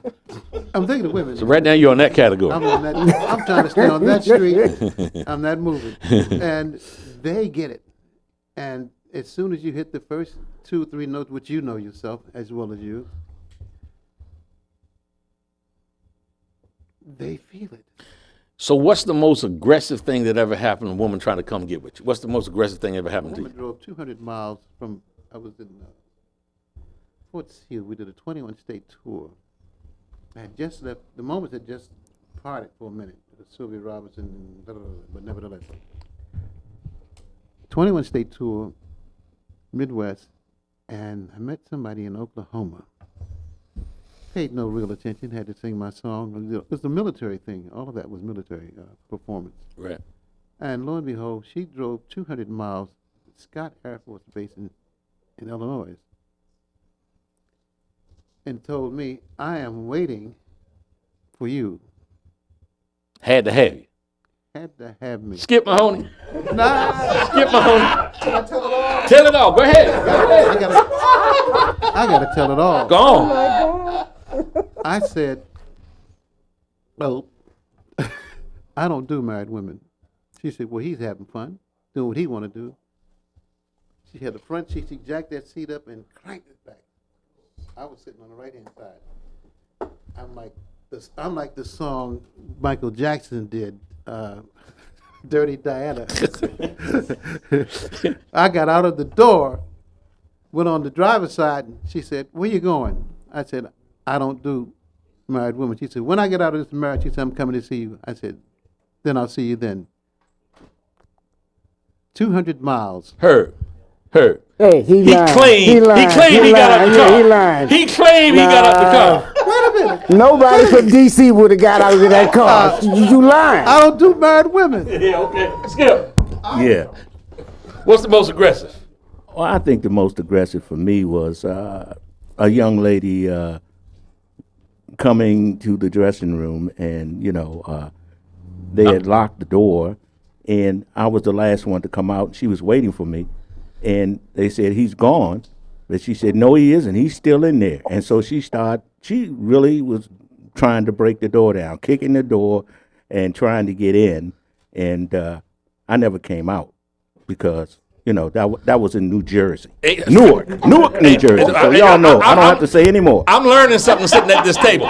Fishermen ain't the only people that lie. Yeah, musicians lie also. That's right. That's what I'm learning. All right, Herb, tell the truth. Here you go, Mars. Herb,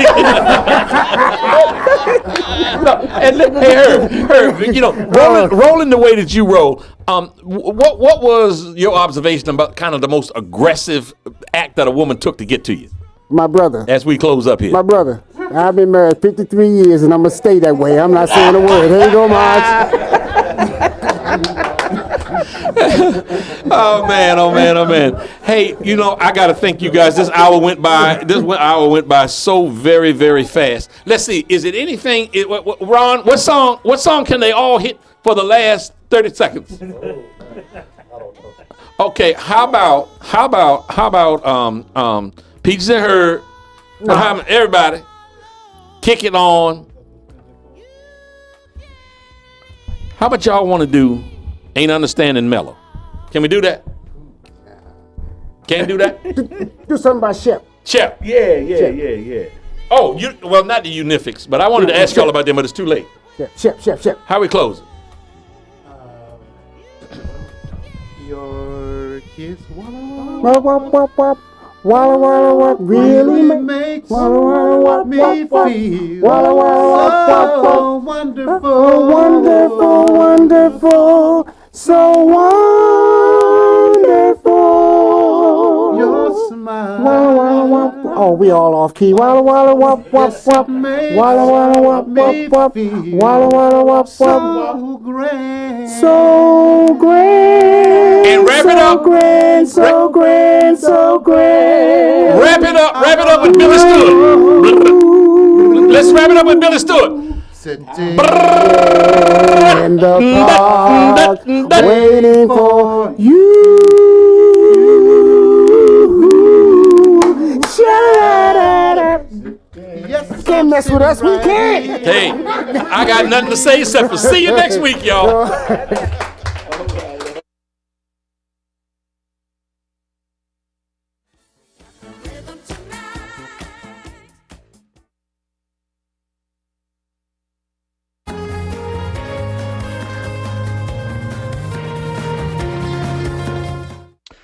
Good afternoon, everybody. David Schuster here on Take Action News, a special weekend show, April 20th edition, joined as always by our executive producer, Daniel Marins. Daniel, how you doing this? I almost called you Darren. Daniel, how you doing this weekend? I'm doing great, David. It has been a crazy week, a disappointing and sad week, but we have the pleasant weather here on the East Coast to I suppose console us.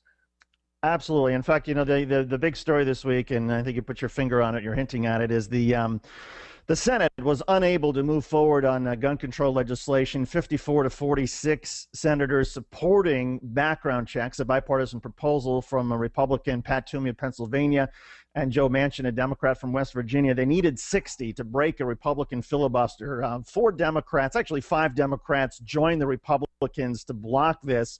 Harry Reid joined just for procedural maneuver, so he would have an option of bringing it up. But a devastating setback for a lot of folks supporting gun control. And one of the most remarkable things that I saw, Daniel, in this whole debate was during this